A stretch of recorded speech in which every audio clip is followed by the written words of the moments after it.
Bonjour les bipèdes. Qu'est-ce que c'est que cette introduction? Bah oui, on a changé. Ah oui, c'est vrai qu'on aurait pu faire ça, tiens. Lapin. Bon, on est toujours à Annecy, voilà pour la partie 2 de notre périple, de notre fantastique périple à Annecy, au festival. On est toujours aussi crevé à peu près, voire un peu plus, mais on fait quand même cette émission parce que on a vu énormément de choses, et quand je dis nous, ce n'est pas seulement moi le doc, mais c'est également Djeko. Salut Djeko. Salut les bipèdes. Et oui, on est bien crevé, hein. Je suis bien fatigué ce soir. Je sais pas comment j'ai terminé l'émission, mais c'était absolument époustouflant. Eh ben, écoute. J'ai des étoiles dans les yeux. Et Néo, bonjour, salut Néo. Bonjour, salut tout le monde. Oui, c'était 2 jours qui étaient encore plus ouf que les 2 premiers, notamment la journée d'hier.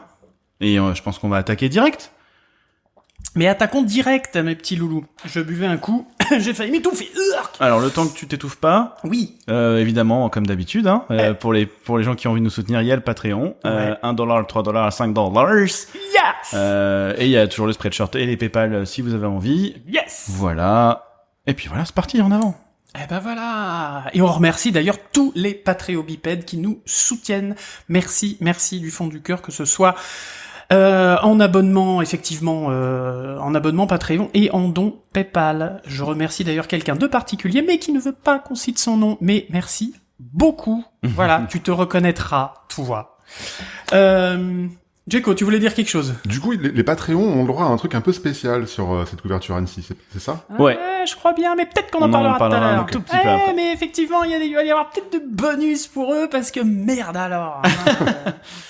C'est aussi grâce à eux qu'on est là. Bon, alors, qu'est-ce qu'on a vu? Qui veut commencer? Bah moi je suis chaud. Hein. Eh ben vas-y, vas-y chaud. mon Néo. On l'a vu tous les 3 de toute façon. On a commencé la journée de mercredi avec Sony Pictures Animation, qui cette fois n'anime pas, mais montre... Ah non, on n'était pas tous les 3. Ah non, j'étais pas, moi. Tu n'y étais pas. D'un coup, je me On disais... était merde. avec Djeko, que j'ai ouais. réussi à faire rentrer En snake. en sneaky. En sneaky, ouais. Et oui, Sony Pictures Animation, donc qui ne font pas d'animation sur ce créneau, mais qui sont plutôt les publishers, les éditeurs, les... Voilà. Il y avait ils ont présenté 2 séries. En fait, 2 séries pour adultes, notamment.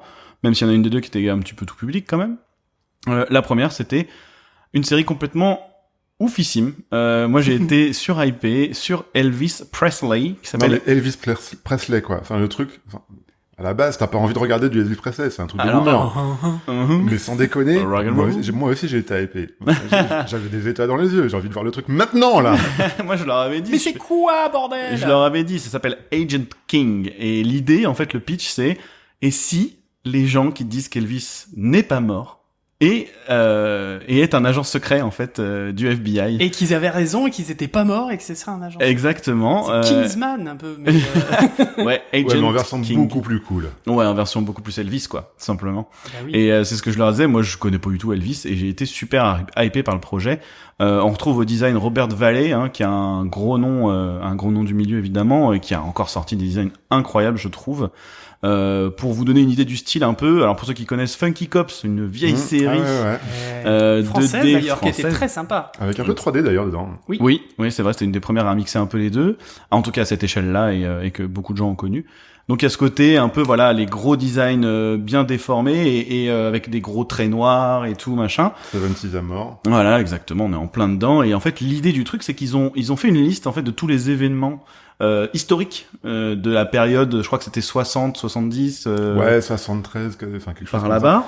Et en fait, leur délire, c'est de se dire, bon bah, comment Elvis arrivait à négocier sa vie de star et en même temps sa vie d'agent secret. Donc, tous les événements de Elvis et tous les événements un peu sociaux ou un peu particuliers qui se sont passés aux États-Unis et comment Voilà. les croiser pour fabriquer le storytelling de l'anime, basé sur le fait qu'Elvis collectionnait des badges Exactement. et qu'il a demandé à ce président américain dont Nixon. j'oublie le nom, Nixon, d'avoir un badge de la Je crois que c'était la FBI, agent FBI, fédéral c'est ou le un truc truc contre comme la ça. drogue là. NSA. Ah oui, les DEA, la DEA, DEA. voilà. Donc il y a un badge qui existe Vraiment, dans la pour le coup. collection de Elvis, Ouais. de la DEA officielle avec écrit Elvis Presley dessus, avec donc il y a des photos et tout machin. Ce qui a lancé la rumeur qu'il était agent secret, justement.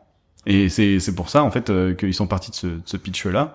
Mais alors du coup, il serait pas mort quand... Attendez, j'ai pas compris moi par rapport au début. Vous m'avez dit, si les gens qui disaient que Elvis était mort, bah alors que vous me dites que c'est en rapport avec les événements d'Elvis et les événements historiques qui se passaient en même temps. Mais alors en même temps qu'il était vivant. En fait, c'est juste qu'ils ils vont apparemment se permettre des écarts, comment on dit, historiques. Oui, non, mais des uchronies. Voilà, des uchronies, exactement. Il va certainement aller dans des événements où normalement il est pas censé être parce qu'il était censé être mort, tu vois. Genre Forrest Gump, quoi. Et puis en plus ils ont envie de faire plusieurs saisons, manifestement. Donc on verra bien. Mais voilà, donc le délire est vraiment, c'est Elvis à donf. Le mec qui a fait le perso, c'est vraiment déchiré pour essayer de retrouver vraiment ce truc avec des poses hyper fortes. Il y a vraiment un feeling Elvis, tu vois. Même moi qui le connais pas, j'ai senti ce truc-là. Ouais. Franchement, je suis arrivé dans la salle avec un putain d'a priori parce que Elvis, quand même. Ça me vend pas du rêve. Et je sais que ça fait partie de la culture américaine, qu'il y a beaucoup de trucs que je trouve parfois un peu grotesques autour de tout ça. D'ailleurs, je sais pas si vous avez entendu, mais il y a quelques semaines, là, il y a un truc qui est passé comme quoi les gens qui imitent Elvis pour faire des mariages doivent payer une redevance. Oui, à Los Angeles. Ouais. Ouais. C'est rigolo. Enfin, bref, non, pas à Los Angeles, à Las Vegas. À Las Vegas, oui, c'est ça. Quand c'est Elvis qui te marie, il faut payer un truc, ouais. Et alors, faut savoir que la série, elle a été travaillée avec la femme d'Elvis, Priscilla, je crois. Priscilla Presley. Ouais, ils ont vraiment beaucoup, pas sa fille, elle me semblait que c'était sa femme. Parce qu'à un moment, il la monte même dans son canapé et tout, elle lui fait un bisou, machin, ils sont en train de Netflix and chill, quoi, tranquille. Ouais, ok, d'accord. Bref. Ils ont vraiment voulu mettre un max d'Elvis. Effectivement, comme tu dis, il y a un côté très américain. Mais moi, je l'ai senti un peu. Il y a des références certainement qui m'ont échappé. Bon, bref, tout ça pour dire que ça a une sacrée gueule. La musique est extra. Alors, ce qui est génial, la musique est extra. Pourquoi ? Vas-y. Parce que c'est Sony Pictures. Et oui, qu'ils ont les droits. Et bah ouais. Et oui, c'est vrai. Et que du coup, ça tabasse parce que Sony a absolument tous les droits sur la musique et ils s'en sont donnés à cœur joie, quoi. Ouais, c'est ça. Les malins. Ouais, ils disaient que c'était d'ailleurs pour ça qu'ils devaient choisir Sony. D'accord. Et le deuxième programme, du coup, c'était quoi qui présentait ? Je finis juste sur Elvis pour dire que c'est quelque chose de très mature. Il y a vraiment ce côté, on va voir des gens se faire buter et tout machin, ils y vont à fond. Il y a de la déconne, mais c'est ultra mature. C'est très sombre, ultra mature avec vraiment des super plans bien bossés et tout, des belles lumières, ce côté voilà. Et tout ça donc en 2D, 3D quoi, oui, en 2D et demi entre guillemets. Oui, ça a vraiment un look 2D, mais effectivement il y a une toute petite base de 3D. Ok. Donc vraiment voilà, Agent King, si on vous mettra le lien dans les notes de l'émission, mais il y a un petit truc super sympa. Et la deuxième série, c'est Young Love, qui est fait par toute une équipe d'Afro-Américains et qui avait fait le court-métrage qui s'appelait Air Love, pour ceux qui connaissent, qui était une petite fille qui essayait de se faire des trucs avec ses cheveux là, et sa mère avait le cancer et tout. C'était hyper sombre. Il y avait aucun dialogue dans ce court-métrage. Et ce court-métrage a inspiré du coup cette série. Et je crois que le réalisateur du court-métrage, c'est Everett Downing. Je crois, j'ai plus l'info. Un des réalisateurs d'une série Netflix future réalisée par Dwarf. Oh, j'ai rien dit. Et donc Young Love, alors c'est beaucoup plus grand public. Il y a ça m'a moins convaincu. Il y a un style un peu plus simple, un peu plus. J'ai trouvé ça pas mal. Je vais pas dire preschool. Ah ouais, t'as aimé toi ? Ouais. Ouais, je sais pas, j'ai trouvé. C'est propre. C'est moins, par exemple, c'est moins couillu que le court métrage, par exemple. Tu vois, le court métrage avait une patte un peu plus. J'adorais pas le color grading, mais la palette de couleurs qui a été utilisée. Ouais. Donc la plupart des personnages, pratiquement la totalité des personnages ont des peaux noires, et en fait t'as des reflets cuivrés qui marchent vachement bien. Ok. Et chaque personnage a sa tonalité, et ça fait vraiment partie du color script, j'ai envie de dire. Okay. J'ai trouvé ça assez classe. Je trouve qu'il y a une belle recherche qui a été faite à ce niveau-là, dans la recherche des personnages, dans leur posture, à quoi ils servent dans l'histoire, etc., etc. Alors c'est vrai que moi aussi je l'ai vu d'un point de vue animateur, et autant Agent King il y a un parti pris qui marche bien parce qu'il y a vraiment ce mec qui fait des grands coups de pied en l'air et tout comme ça avec des grandes poses machin qui va vachement avec le style, et là ils sont un peu allés dans la même direction, c'est-à-dire que c'est de l'anime vraiment très pose to pose, et voilà, on sent qu'il y a pas non plus un budget de fou. Et du coup j'ai trouvé, en tout cas le teaser qu'ils ont montré était pas hyper convaincant à mon sens, mais maintenant c'était par contre vraiment tout. On sent qu'il y a vraiment une vraie âme derrière, qu'ils ont vraiment voulu faire une super histoire très touchante. Et il y a tout le folklore afro-américain avec le salon de coiffure, tu sais, tous ces trucs-là. Donc c'est vraiment rigolo. Mais voilà, un tout petit peu moins convaincu. Bon, Djeko était à donf apparemment, donc c'est que ça pourrait être sympa. Young Love, voilà. Alors je dois faire un mea culpa, les gars. Ah, ce n'est pas lui. Je me suis gouré. Je me suis gouré visiblement de court-métrage. C'est Air Love, c'est un court-métrage réalisé par Matthew A. Cherry et Bruce Smith, qui a eu l'Oscar du meilleur court-métrage d'animation en 2020. C'est ce qui a permis justement de débloquer la série. De débloquer, voilà. Qui avait été fait d'ailleurs par un financement participatif de $200,000. Donc voilà, grâce à ça, ils ont pu faire le court-métrage Air Love et gagner leur Oscar. Je trouve ça une belle histoire. Ouais, carrément. Voilà. C'était pour faire mon mea culpa. Désolé pour ceux qui ont hurlé derrière leurs écouteurs en disant « Mais non, mais qu'est-ce qu'il raconte le doc? Il raconte de la merde !» Oui, j'ai raconté de la merde. Oh, ça va, hein. Je suis fatigué, zut. Eh ben vas-y, continue du coup le doc. Eh ben je continue. Eh ben moi j'ai pas du tout vu Rachète-toi. j'ai pas du tout vu des courts-métrages. Moi je suis allé à une démonstration, à une démo d'un outil qui a été fait grâce entre autres grâce à Unity. Et c'est un soft qui s'appelle Previs Pro, donc pour faire de la Prévise. Voilà, merci, Évidemment. il y en a qui suivent. Jeko est en train de s'endormir. Non, j'ai pensé tartiflette. Mais... D'accord, oui, non, ah non, pas ce soir. Ah, on va faire une croziflette. Donc, Previs Pro, c'est quoi? C'est un logiciel donc pour faire de la prévise. Oui, vous allez me dire, il y en a des tonnes. Oui, mais pas des comme ça. Non, parce que cet outil qui est... Alors, pour l'instant, il est exclusif à l'iPhone et l'iPad. Quoi? C'est encore une exclue Apple? Ouais, non, mais calmez-vous. Pourquoi? Parce que dedans... Dans les nouveaux iPhones et dans les nouveaux iPads, il y a ce qu'on appelle un LiDAR, qui permet de faire de la réalité augmentée, de l'AR. Vous savez, on en a parlé dans l'émission d'avant. Donc en gros de filmer une pièce, un endroit avec son iPad par exemple, et il va repérer toutes les il va faire une espèce de scan 3D de l'environnement et voir les surfaces, etc. Alors ça permet quoi? Ça permet par exemple, avec toute une banque de personnages, d'objets, de choses comme ça, un petit peu comme dans Unity, en gros, où on a une banque d'assets, là, ça permet de faire justement de la prévise avec ça. Donc, on balade son iPad, par exemple, dans son salon, parce que on imagine son film d'animation ou son film live dans son salon, mais avec les personnages. Et du coup, on va pouvoir asseoir des personnages en 3D, avec des assets en 3D, dans un endroit qui existe, et du coup prendre des photos pour faire du board ou du coup de la prévise, du repérage, etc. Et même de l'animation à l'intérieur, avec un système bien évidemment de focale, un système de DOF aussi pour avoir du depth of field, donc pour avoir du défocus avant-plan, arrière-plan, etc. Vachement bien foutu. Alors on peut faire ça avec son avec l'AR, donc avec des environnements qui existent, mais pas seulement. On peut créer aussi son environnement ou, par exemple, mettre juste un background, une image de fond, et mettre les personnages devant, et puis ensuite se balader et placer ses caméras à différents endroits. Ces caméras, et puis surtout prendre des images et dire je veux tel cadrage, je veux que le personnage y soit là, etc. Donc avec plein de raccourcis aussi pour faire des pauses de marche, de course, je retourne la tête, je fais la gueule, de machin. Vraiment un taf de layout en fait, de prévise. C'est pas vraiment du layout, parce que le layout c'est vraiment dans l'environnement, dans les environnements de la série d'animation. Là c'est vraiment pour faire de la prévise, du repérage, tiens, je vais te montrer ce que éventuellement je voudrais avec tel environnement, telle caméra, surtout au niveau de la caméra.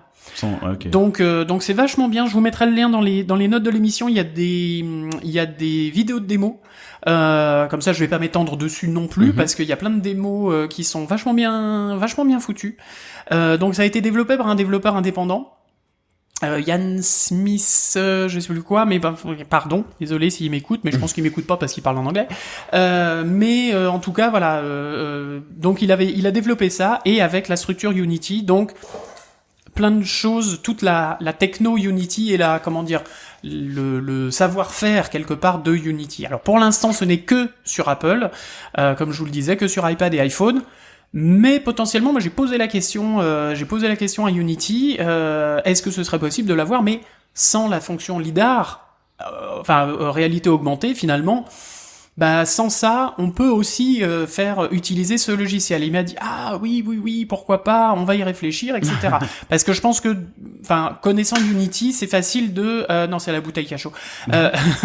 Connaissant Unity, ça peut être relativement facile de passer d'une plateforme à l'autre en enlevant tel ou tel feature. Ok. Donc voilà, c'est alors, facile, hein, on s'entend, c'est pas trois boutons à dépluguer, mais voilà, le portage est facilité grâce au support Unity. Très bien. Voilà, donc c'était vachement intéressant. Ok. C'est l'ARKit, je crois, de ce dont tu parles. L'arrière quoi? ARKit. ARKit dans iOS. Oui. Ok. L'ARKit, exactement. D'accord, ok. Mais du coup, avec la fonction lidar, donc c'est pas, enfin la fonction, un petit laser le qui truc vient- lidar, qui ouais, vient c'est faire ça. de la reconstruction. C'est intégré dans l'iOS, ça? Ouais. C'est pas une application téléchargée. C'est une feature, enfin ouais, c'est une DLL quoi. Enfin c'est pas une DLL parce que c'est iOS, mais Il y a un truc déjà dedans. C'est une quoi. fonction, voilà, une fonction qui permet de scanner ton environnement en fonction, bien évidemment, de la caméra. ça évite de réinventer la roue à chaque fois que tu fais de l'AR. Ouais. C'est ça. Ok. Je vois. Et moi, pendant ce temps-là, j'ai été voir une présentation de Disney pour une série d'animation qui va apparaître sur Disney Plus, qui s'appelle The Proud Family. En fait, c'est une saison 2 d'un truc qui existait déjà. C'est une série sur une famille black américaine qui est créée par notamment Bruce W. Smith que vous connaissez bien si vous aimez un petit peu Disney, et un des scénaristes c'est aussi Ralph Farquhar qui avait bossé sur Happy Days et je crois marié 2 enfants, des trucs comme ça. Ouais. Bah Bruce Smith, tu sais que j'en ai parlé tout à l'heure. Ah bon? Bah c'est le co-réalisateur de Air Love. Ouais. C'est ça. Ah mais t'as pas dit Bruce? Bah si, j'ai dit Bruce Smith. Ah Il y bon, avait d'accord. Matthew Cherry et Bruce Smith. Ah d'accord, c'est de ma faute Et alors. ben voilà, regardez comme ça se Et, se regroupe entre Disney Plus et en même Sony. temps, sur cette série, t'as aussi Latoya Raveneau qui gagne à être connue parce qu'elle a une énergie, un dynamisme qui fait plaisir à voir. Et notamment tous les étudiants qui étaient dans la salle, là, honnêtement, ils étaient à fond comme dans un match de foot, là, ouhou et tout. Ok. Vraiment. Et en même temps, tu avais Jeanne Hirota qui était producteur sur cet anime. Et qu'est-ce que je peux en dire? J'avais déjà vu des épisodes de la saison 1. Donc là, les enfants ont un peu grandi, ils ont changé un petit peu le design des personnages, c'est assez mimi. Il y a une réinvention qui est réalisée, qui est assez cool. Et en même temps, il y a un truc qui s'est passé dans la salle qui était assez étonnant. Au niveau émotion, il y avait quelques spectateurs qui étaient de couleur noire et qui étaient pas américains et qui ont vu cette série d'animation quand ils étaient un peu plus jeunes et qui était la seule série d'animation où les personnages qui étaient à l'intérieur, bah, ils leur ressemblaient un petit peu. Et notamment une spectatrice qui était d'origine allemande mais noire. C'était la seule de sa ville et elle a récupéré des cassettes VHS de la saison 1 qui lui avait été envoyées par une tante et tout ça, et qui l'a présenté en salle de classe avec tous ses autres élèves qui étaient tous blancs.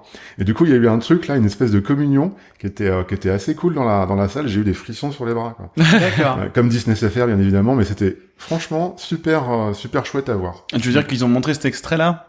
Non, c'était une interaction entre quelqu'un qui était dans la salle, Ah, d'accord. Ouais. qui a vu ce que j'ai vu, et l'équipe qui venait de présenter le film, en fait.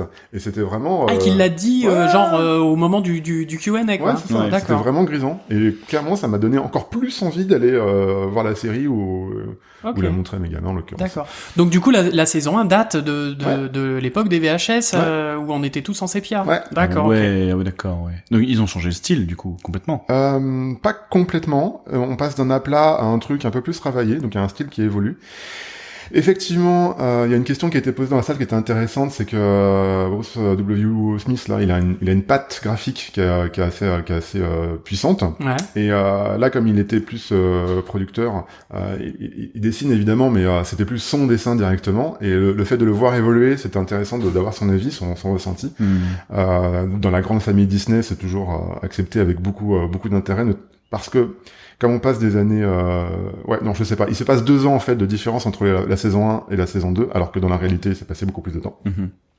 Il y a quand même des choses qui évoluent, et l'évolution un petit peu graphique à l'intérieur a tout son sens. Je pense que c'est hyper pertinent. D'accord. Ok. J'ai hâte de voir ça sur Disney+, honnêtement. C'est vraiment une série pour enfants, par contre, hein. Ouais. Ouais. Nice. Ok. Bon, bah Mais cool. Ça, c'était notre petite matinée, j'imagine. Ouais. À tous. Parce qu'après, il y a eu l'un des gros trucs de toute la semaine. Le Netflix Showcase. On y va maintenant? Alors non, parce que moi j'ai eu une conférence avant Ah, de bah, parler vas-y. du Netflix Showcase. Oh, comment on a teasé le Netflix Showcase. Ouais, t'as vu ça.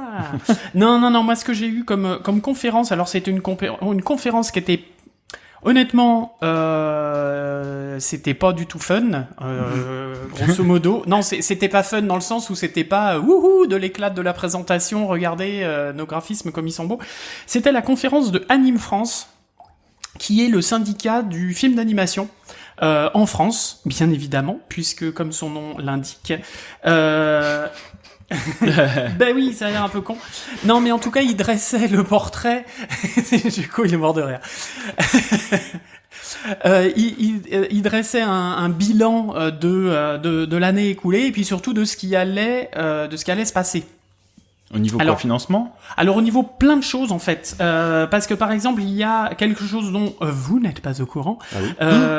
Comment ça? Et oui, c'est que en octobre 2021, le président de la République a annoncé des grands axes de stratégie pour du plan France 2030. Voilà, c'est un plan qu'est-ce que ça vient financier. foutre l'animation là-dedans? Alors qu'est-ce que ça vient foutre? Eh bien tout simplement parce que l'objectif numéro 8 de ce grand plan France 2030, avec un logo qui est pas terrible, enfin bon, bref, le mec a été payé, c'est placer la France à nouveau en tête de la production des contenus créatifs et culturels. Ce qui veut dire, voilà, donc créatif culturel, eh ben nous on y est dedans. Voilà. Ouais. La tête de Néo, quoi. Non, mais ok, donc concrètement? Concrètement, ça veut dire des financements, ça veut dire des choses intéressantes, enfin en gros, il faut pousser tout ça, mais comment le pousser? Parce que moi, l'objectif, par exemple, pour l'animation française à l'horizon 2030, je suis en train de lire le PDF que je vous mettrai, en lien, si vous voulez voir un peu plus. Je vais essayer de vous résumer les grandes lignes, parce que concrètement, il y a 250 000 camemberts et graphiques en barre. Donc, ah oui, c'était pas fun, effectivement. Ah ouais, non, c'était... mais alors si, c'était intéressant, mais c'était d'un point de vue production, machin, tout ça. Mais il y a quand même plusieurs trucs intéressants. Donc produire plus, produire en France et produire plus responsable, soutenir l'emploi, accompagner le rayonnement culturel de la France. Parce que ce qu'il faut savoir, c'est quand même en France, on n'est pas les derniers sur les conneries, parce qu'on fait énormément de prestats pour... Alors, les États-Unis essentiellement, mais pas mal de choses. Grâce à quoi? Au tax rebate? Oui, à des tax rebates, entre autres. C'est quoi les tax rebates? Eh ben des crédits d'impôt, des choses comme ça. Ok. Donc le fait, ça veut dire que parce que eux viennent investir chez nous, l'entreprise a droit à des réductions d'impôts. Oui, tout à fait. Parce que ça fait fleurir, ça crée des emplois, ça crée du travail. C'est ça, il y a des aides du CNC. Ça l'industrie aussi en France. Okay. Voilà, il y a des aides du CNC, de l'État, du ministère de la Culture, etc. Et pas que. Et puis ça crée des emplois, etc. Et puis en plus, on a un réel, on ne le dira jamais assez, mais un réel talent dans nos artistes, dans nos techniciens, dans nos écoles, qui un vrai vivier qui est cherché par les gens de l'étranger, même si certains disent ah ben non, c'est parce qu'on voit ça du point de vue de la France. Bah visiblement non, parce que d'après les graphiques, les chiffres ne mentent pas. Mais non, mais d'après les graphiques, oui, il y a vraiment ça. Il y a l'idée de plutôt de les laisser partir à l'étranger, autant qu'ils viennent ici financer. Je pense que c'est vraiment un levier pour éviter de faire partir les gens au Canada, aux États-Unis, et garder les talents en France, et puis en même temps faire venir aussi des talents de l'étranger pour venir travailler en France aussi. Donc du coup, ça fait de la main d'œuvre, ça fait voilà. Est-ce que ça veut dire que grâce à ces financements spécifiques, on va pouvoir voir des studios qui vont grossir un petit peu, qui vont peut-être proposer des contenus tout seul et pas avec les Américains ou oui monsieur, parce que c'est ce qu'il disait. Alors génial. Je vous laisserai lire quand même pas mal de trucs. Alors pour info, l'animation en France représente 10% de la production française audiovisuelle. Okay. Donc c'est quand même vachement bien. Alors pour eux, ils disaient c'est pas assez parce que ça pourrait être encore plus.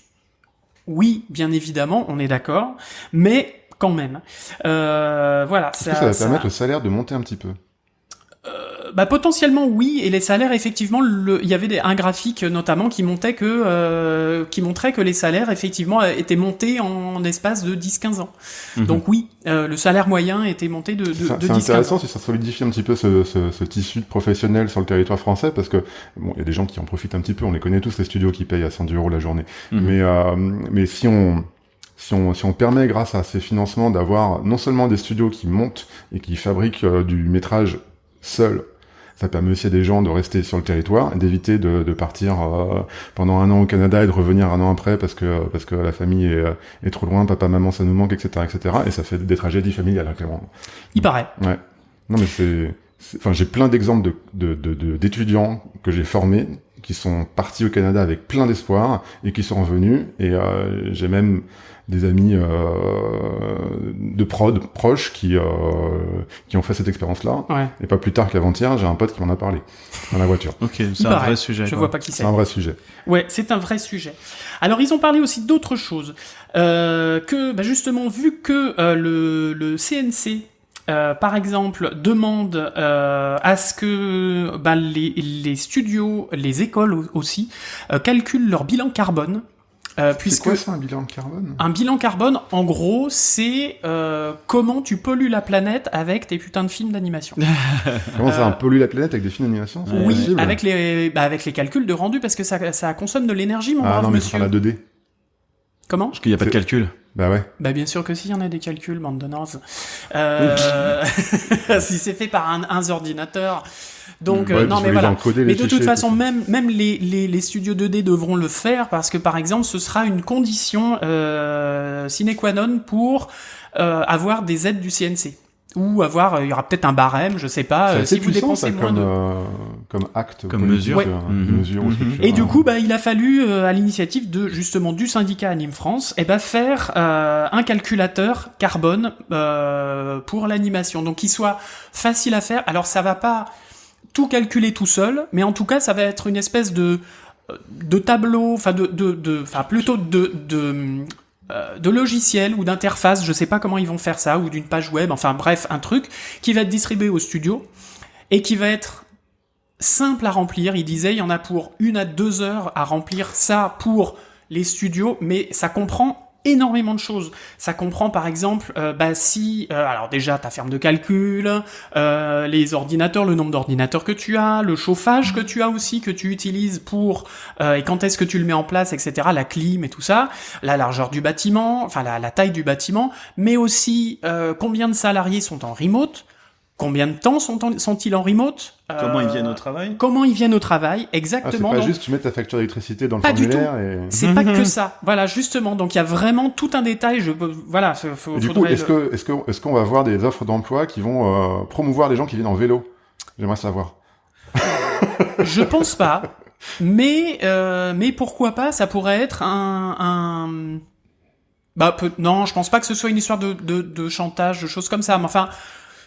Effectivement, en tout cas, ça rentre. Il y a plein de choses qui rentrent dans l'équation. C'est une preuve que quelque part, l'État français essaie de prendre des actions pour agir là-dessus. Ouais, tout c'est à intéressant. Fait. Moi, je vais dans une boîte en juillet qui déjà rembourse une partie de ton frais kilométrique si tu viens en vélo. Ouais. C'est génial ça. Pas parce que l'IKV, c'est l'indemnité kilométrique vélo. Bah voilà, ouais. C'est un truc qui est pas obligatoire pour les boîtes, mais si elles le font, bravo. Bah du coup, avec ça risque de les pousser à le faire. Carrément, je pense. Bien sûr. C'est un bon exemple pour les autres aussi, parce qu'il y a d'autres industriels qui doivent faire pareil. Exactement. Donc du coup, en plus, ça va être un outil en open source, partagé avec tous les acteurs de la filière française et européenne. Donc du coup, on va pouvoir faire c'est cool ça. Ouais, et du coup, on va pouvoir faire un concours de quéquettes pour savoir qui consomme le moins qui a le meilleur bilan carbone, ouais, voilà. Et surtout comment font ceux qui ont un meilleur bilan carbone. On va pouvoir voir à quels endroits justement ils gagnent et pouvoir comparer et dire tiens, comment ils font eux, ils réduisent ça, putain c'est intéressant, on va faire la même chose. Au prochain NC, on va avoir des conférences sur des success stories sur comment j'ai économisé des tonnes de CO2 en passant par telle technique, comment je suis green.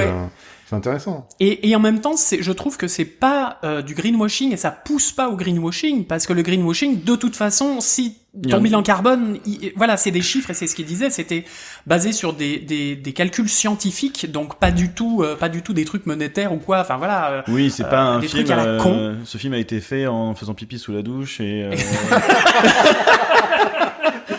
Et en recyclant l'eau des chiottes pour te nettoyer les mains. Exactement. Voilà, non, pas du tout. Ou l'inverse plutôt. Mais non, pas du tout. C'est vraiment des trucs très scientifiques, très scientifiques. On est fatigué, je suis désolé. Donc c'est vraiment cool et ça va être livrable en novembre 2022. Putain, donc finalement, c'est vachement proche. Et il y a déjà des studios qui sont en expérimentation et des studios de 2D, de 3D et de 3D temps réel. Donc ça, c'est vachement ça va être intéressant de voir la différence entre les studios 3D temps réel et les studios précal classiques. Si c'est vraiment un gain. Donc du coup, alors moi je tiens quand même à féliciter Caribara Animation, Dandelou, Miam Animation, Timto, Superprod et Supamonks, qui sont donc les fameux studios qui sont en test de ce fabuleux outil. Bravo. Quelques petits chiffres aussi au niveau du nombre de salariés il y a plus 9% de salariés par rapport à 2020. Donc, ce qui veut dire que ça embauche. C'est une bonne tendance. C'est une bonne tendance. Ça embauche. Est-ce que ça embauche bien? Ça, c'est l'autre question. Ouais. 2 fois et demi plus qu'en 2004, par exemple. Non, mais est-ce que ça embauche bien financièrement? En termes de salaire, etc. Alors, la masse salariale. De manière pérenne ou pas pérenne? Je pense, ouais. Donc, après, je vais pas vous faire, je vais pas vous dire tout le truc, mais par contre, un truc qui était vachement bien, qui rejoint l'émission qu'on avait fait, la dernière émission qu'on a fait, c'est au niveau de la proportion de femmes dans l'industrie. En 2010, il y avait 70% d'hommes, je vous arrondis, 70% d'hommes, 30% de femmes, et en 2020, 60% d'hommes, 40% de femmes. Okay. Donc on a gagné 10% en 10 ans. Et encore un petit peu d'effort et on sera peut-être un peu près cohérent. Exactement. Donc c'est cool, c'est vraiment bien. Les exportations se portent très bien aussi. Qu'est-ce que je peux vous dire d'autre? Tac. Alors Netflix aide beaucoup. Netflix est un gros levier justement pour la production française. Clairement, on entend que ça autour de nous là. C'est intéressant parce que moi j'ai lu un article sur Netflix récemment qui disait qu'il y avait une perte de spectateurs et que du coup pour se renouveler ils avaient une stratégie de publication de médias qui était encore à éprouver. Donc si d'un côté ça monte et de l'autre côté ça baisse, ça va être intéressant de voir ce qui va se passer à l'avenir. Tout à fait. On a fait un x7 en 6 ans des dépenses réalisées sur le territoire français bénéficiant du crédit d'impôt international. x7 en 3 ans? En 3 ans. En 6 ans. En 6 ans. En 6 ans, un x7. Donc, c'est-à-dire que, en 6 ans, on a eu 7 fois plus de prestations, de l'étranger. Ok. Donc, c'est vraiment cool. Ça marche très très bien. Quoi de plus? Pour ceux qui ça intéresse, fusion de TF1 M6. Alors vous allez me dire on s'en branle. Non, on s'en branle pas tout à fait. Beaucoup. Touche pas à mon poste, va s'arrêter. Non, c'est pas ça. Non, mais c'est surtout que dans le groupe M6, il y a TJ, Gulli et Canal J qui sont les 3 grosses chaînes et surtout Gulli qui sont les 3 grosses chaînes qui montrent de l'animation et du coup qui sont acheteurs. Oui. Donc associés à TF1, du coup, ça ferait un très très gros acteur de l'animation. Donc c'est cool. Il est vraiment en train de nous lire tout le PDF. Non, je le parcours très rapidement, mais en tout cas, il y a vraiment, vous regarderai, je vous dis, là, il y a vraiment énormément de trucs, mais puis il y avait aussi par rapport aux auteurs il y a tout un truc par rapport à la négociation avec le statut d'auteur, de scénariste, etc. Donc voilà, si ça vous intéresse de vous plonger un petit peu dans les chiffres, c'est intéressant et ils essayaient aussi de lever un peu le point pour que les aides en faveur du court-métrage et du long-métrage soient vraiment poussées en avant.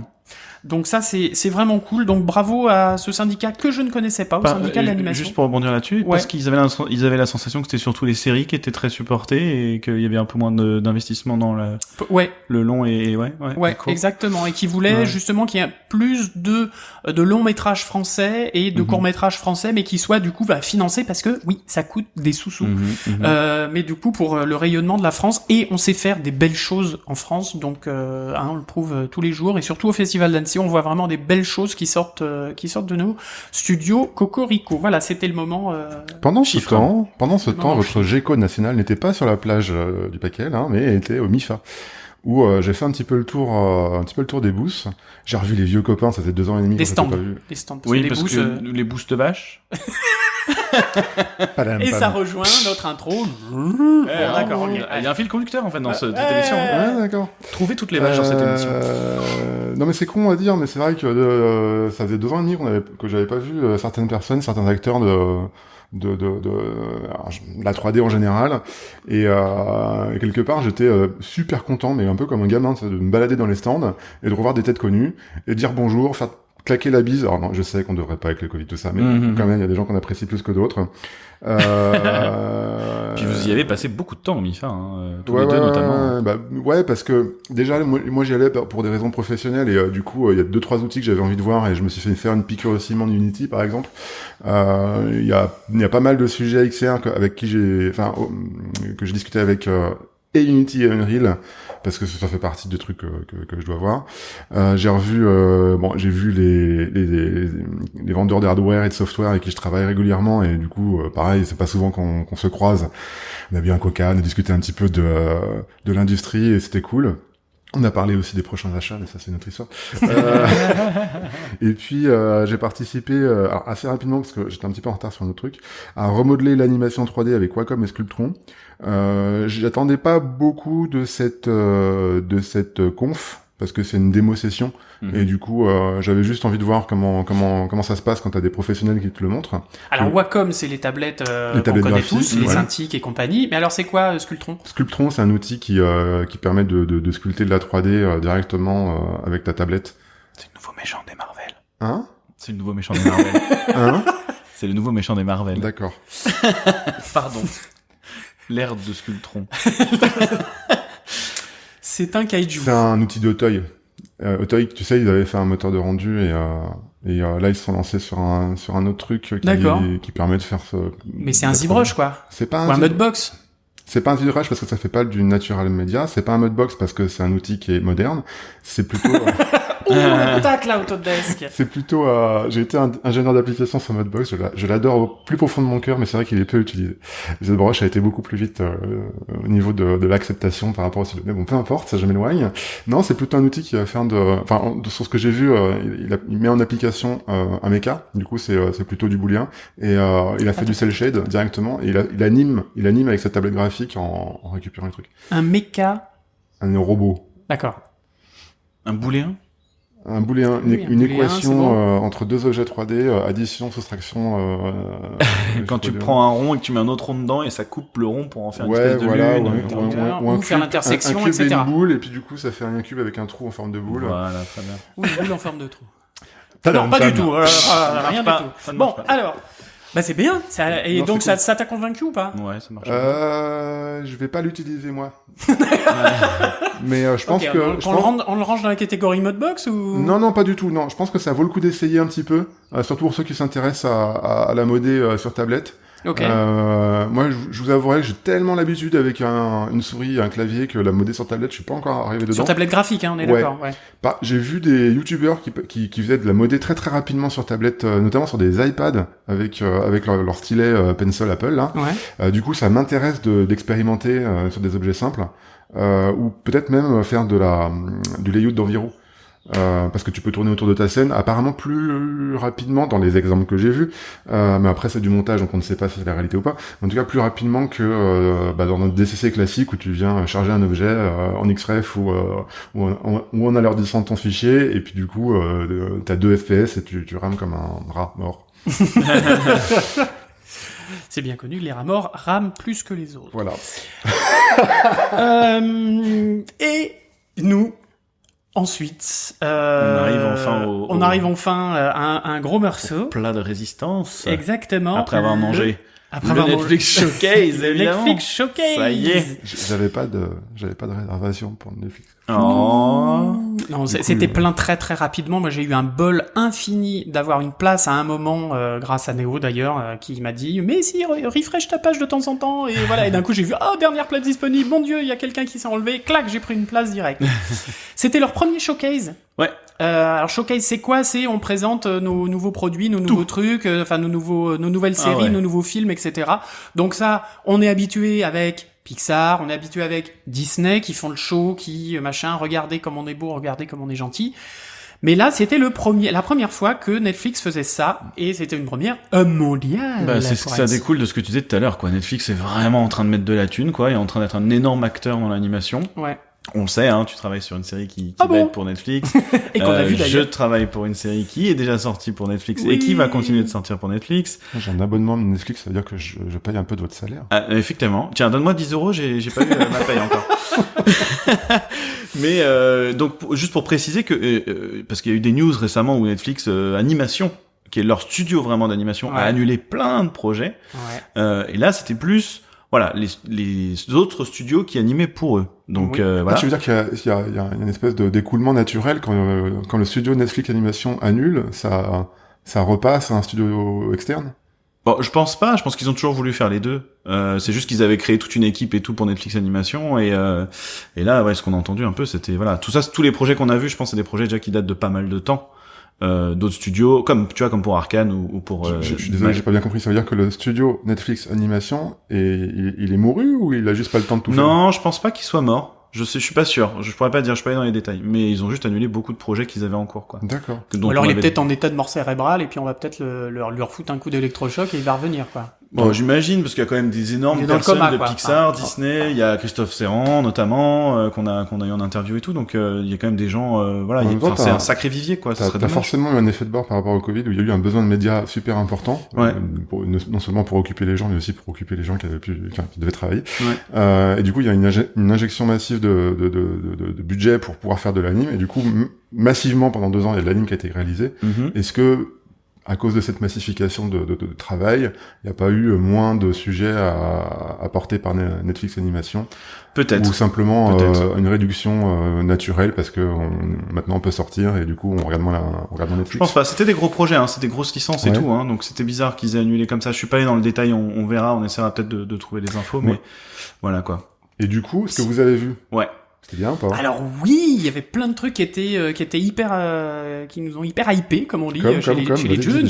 Vous n'en m'avez pas du tout parlé, du coup, moi aussi je suis hypé, j'ai envie de savoir. Alors je trouve qu'ils ont mis pas mal l'accent sur le féminisme. C'est-à-dire qu'il y avait beaucoup de femmes qui étaient soit réalisatrices, soit productrices, soit qui présentaient, T'as pas percuté ça, et ben pourtant.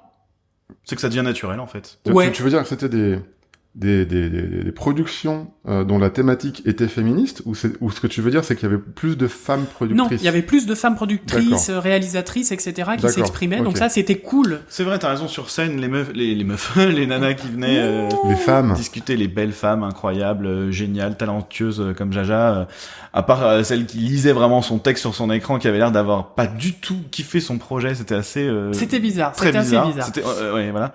Mais oui, mais en tout cas, Bon, alors du coup, on va en parler de 3-4 parce qu'il y en a eu beaucoup quand même. Il y a eu vraiment beaucoup de choses, principalement de la série. Oui, il y avait de la série, quelques films. Et donc niveau série, moi, il y a un truc qui m'a fait beaucoup rire, auquel je m'attendais pas du tout, que j'avais jamais entendu parler, qui s'appelle Wendell and Wild, qui est. C'est un film, ça. Ah non, c'est une série. C'est une série, avec Key and Peele, donc deux humoristes américains qui sont très connus pour les aficionados d'humour à la con, et Jordan Peele qui a réalisé Get Out et Us par exemple, pour ceux qui connaissent plus le cinéma en live, et c'est des petits démons qui je sais plus du pitch, mais c'est 2 démons qui vont Ok, c'est 2 démons. Alors attends, parce qu'en fait, ça part d'un projet de Henry Selick, qui a entre autres travaillé avec Tim Burton. C'est un projet en stop motion, on l'a pas dit. Voilà. Donc qui a travaillé entre autres avec Tim Burton sur L'étrange Noël de Monsieur Jack et qui avait réalisé James et la pêche géante, produit par Tim Burton. Donc c'est quand même un grand monsieur de l'animation. Je ne présente que ces 2-là parce que c'est les 2 plus emblématiques. Mais du coup, c'est donc un très grand nom, un ténor de l'animation en stop motion. Et du coup, c'était une idée qui lui est venue en regardant ses enfants qu'il avait nommé d'ailleurs Wendell et Wild, parce que c'était les petits démons et que des fois, il a dit, des fois les parents savent de quoi je parle. Quand on a des enfants, c'est des anges, machin, ils sont adorables, mais des fois, effectivement, c'est autant des anges que des démons. Je confirme. Et du coup, il a écrit cette histoire et produit, réalisé. Et du coup, oui, effectivement, c'est 2 démons dans le 8e cercle des enfers, avec des designs hyper déformés, tout destroy du tronc de la tronche et tout. Et qui vont venir parce qu'ils ont été bannis, je sais pas quoi, ils étaient en prison, ils ont fait des conneries. Et ils se sont enfuis, je crois. Ils s'enfuient à un moment. Pour venir foutre le dawa chez les humains, quoi. Chez les humains, voilà. Et ça parle d'une fête foraine. Enfin, le trailer était comme ça. Oui, Et du coup, il y avait quelque chose d'assez énigmatique en fait. Qu'est-ce qu'ils vont faire ces démons? Mais en tout cas, ils avaient l'air d'être bien chauds. Mais niveau ambiance, moi, ça m'a rappelé un peu les Rats. De Eric et Ramsey. Ouais, dans le genre, peut-être à 2 sidekicks comme ça qui font que des conneries tout le temps et tout, et en même temps, ils ont un certain objectif et voilà. Alors là, c'est un peu plus scénarisé quand même que bon, après j'ai pas regardé les Rats toute ma vie, donc j'avoue, voilà. Mais il y a vraiment une histoire, quoi. C'est une série qui est dans le but d'être sérialisée un petit peu, quoi. C'est pas juste des épisodes un peu à droite à gauche avec des conneries. Mais c'était c'était très rigolo. Moi ensuite j'ai envie de parler de Nimona. Nimona, ouais, putain, désolé. Qui avait été un projet abandonné par Blue Sky et là Netflix l'a repris et ça défonce sa race. Et vraiment, qu'est-ce que c'est trop bluffant. Il y a un mélange de médiéval fantastique, médiéval futuriste et de SF en fait. Ça c'est du médiéval et de la SF en même temps. Et il y a un petit côté. Avec du steampunk, on est d'accord. Comment? C'est pas du steampunk. D'accord. C'est vraiment du médiéval parce qu'il y a des gars en armure en côte de maille avec des épées, mais il y a aussi des voitures volantes à la Blade Runner. Et ils ont des pouvoirs et tout. Il y a un look 2D, 3D. Très très bien. Série ou film? Film, je crois. Oui, c'est un film. Oui, c'est un film. Sûr et certain. Ouais. C'était un film et c'est toujours un film. Et c'est toujours un film. Et puis il y a les protagonistes. Donc apparemment il y a un gars qui est accusé d'un crime qu'il n'a pas commis. Et il y a une petite fille. Alors par contre j'ai pas bien compris l'histoire de transgenre, etc. Enfin il y avait une histoire de LGBTQ+. Oui. J'ai pas bien compris à quel moment. On m'en a parlé un petit peu dans les rues d'Annecy là, que apparemment il y avait tout un drama justement autour du projet quand il était à Blue Sky en fait apparemment. Ouais. Donc j'ai pas les détails, même eux étaient pas capables de me dire exactement, mais apparemment il y a une histoire par rapport à ça. D'accord. Et c'est d'ailleurs pour ça que le projet aurait été un petit peu annulé pendant un moment et maintenant qu'il est repris. Donc il doit y avoir un sujet derrière. On l'a pas forcément vu dans le trailer. Non, on l'a pas forcément vu. C'est pour ça, je pense que ça nous échappe. Mais du coup il y a une petite fille donc qui va aider enfin une fille d'ailleurs, une jeune fille qui va aider ce gars accusé à tort, qui est une change-forme, donc qui peut changer son apparence en rhinocéros, en dragon, en machin, et du coup c'est super bien fait. Ouais. Donc voilà, c'était alors très action, tout ça, avec une stylisation vachement intéressante. Un beau film d'aventure, ça va être un super film d'aventure. Et graphiquement, tu disais, c'est un mélange de 2D, 3D. Ouais. Alors c'est de la 3D, mais avec des aplats des fois, ou des choses beaucoup plus graphiquement simples, etc. Et franchement, alors moi, quand ils m'ont dit mélange Moyen Âge et futur, j'ai fait. Ouais, ça peut être casse-gueule quand même. Hein. Ça peut être très casse-gueule. Et franchement, ça marchait très bien. D'ailleurs, la première image, on voit une personne, une garde apparemment, alors avec un gros casque, une armure, une cotte de maille, machin, les pieds sur un bureau, en train de faire un jeu sur son iPhone. Ah oui, c'est vrai. Et d'un coup, on voit cette image-là et on fait quoi? Hein? Ah ben non, mais ça marche. Et ça fait très bizarre, mais du coup, il y a un petit ton léger et en même temps, non, ça a vraiment chouette. Pardon. Alors moi, il y a une autre chose qui m'a bien hypé aussi, c'est Magician's Elephant. Ah oui, moi j'ai pas eu tout été touché, alors vas-y, je te laisse le vendre à Djeko. Ouais, mais parce que moi je connais la réalisatrice. C'est une ancienne, son premier boulot était un peu CG sup, mais dans les VFX. Donc VFX sup, bien évidemment, qui s'appelle Wendy Rogers et qui s'est mis à la réalisation. Et j'ai trouvé que le projet, alors était artistiquement, oui, effectivement, ça ressemblait un petit peu, en tout cas, ce qu'on a vu. Il y avait un côté un petit poil passe-partout. mais dans les images qu'il y avait après, dans le trailer, mis à part le petit moment où il y a toute une petite séquence en fait, il y avait des images qui étaient jolies, qui étaient très jolies, et je sais pas au niveau de l'histoire, mais en tout cas voilà, ça m'a vraiment intrigué. Et connaissant Wendy, ça peut être vachement joli. Un autre projet à Ça peut regarder. être, ouais. The Magician Elephant. Ouais. Et du coup, graphiquement, ça ressemble à quoi? C'est de la 3D. 2D, hein. C'est de la 3D. Oui, c'était oui, pas full 3D, là, oui. ouais, full 3D sans effet 2D voilà. Bon. Et il sort du lot. En plus que ça soit quelqu'un que tu connais qui l'a réalisé, il sort du lot à cause de sa patte graphique, c'est ça? Non, pas du tout, mais très certainement par rapport à l'histoire, par rapport à voilà, je sais pas, moi j'ai voilà, Il a j'ai été une petite sensible, j'ai à une ce truc-là. petit truc quoi, voilà. Bon, à voir ce que ça donne, mais enfin je voulais le notifier. Ensuite, je parle de celui où on a été les gros boomers de la salle. Hunter Galactic, un film fait et on va dire un film en tout cas encadré et très bien suivi par un chanteur que je ne connaissais pas et apparemment en fait si je connais quand on m'a fait écouter la musique, Kid Cudi. Voilà, c'est dit. Kid Cudi, c'est dit.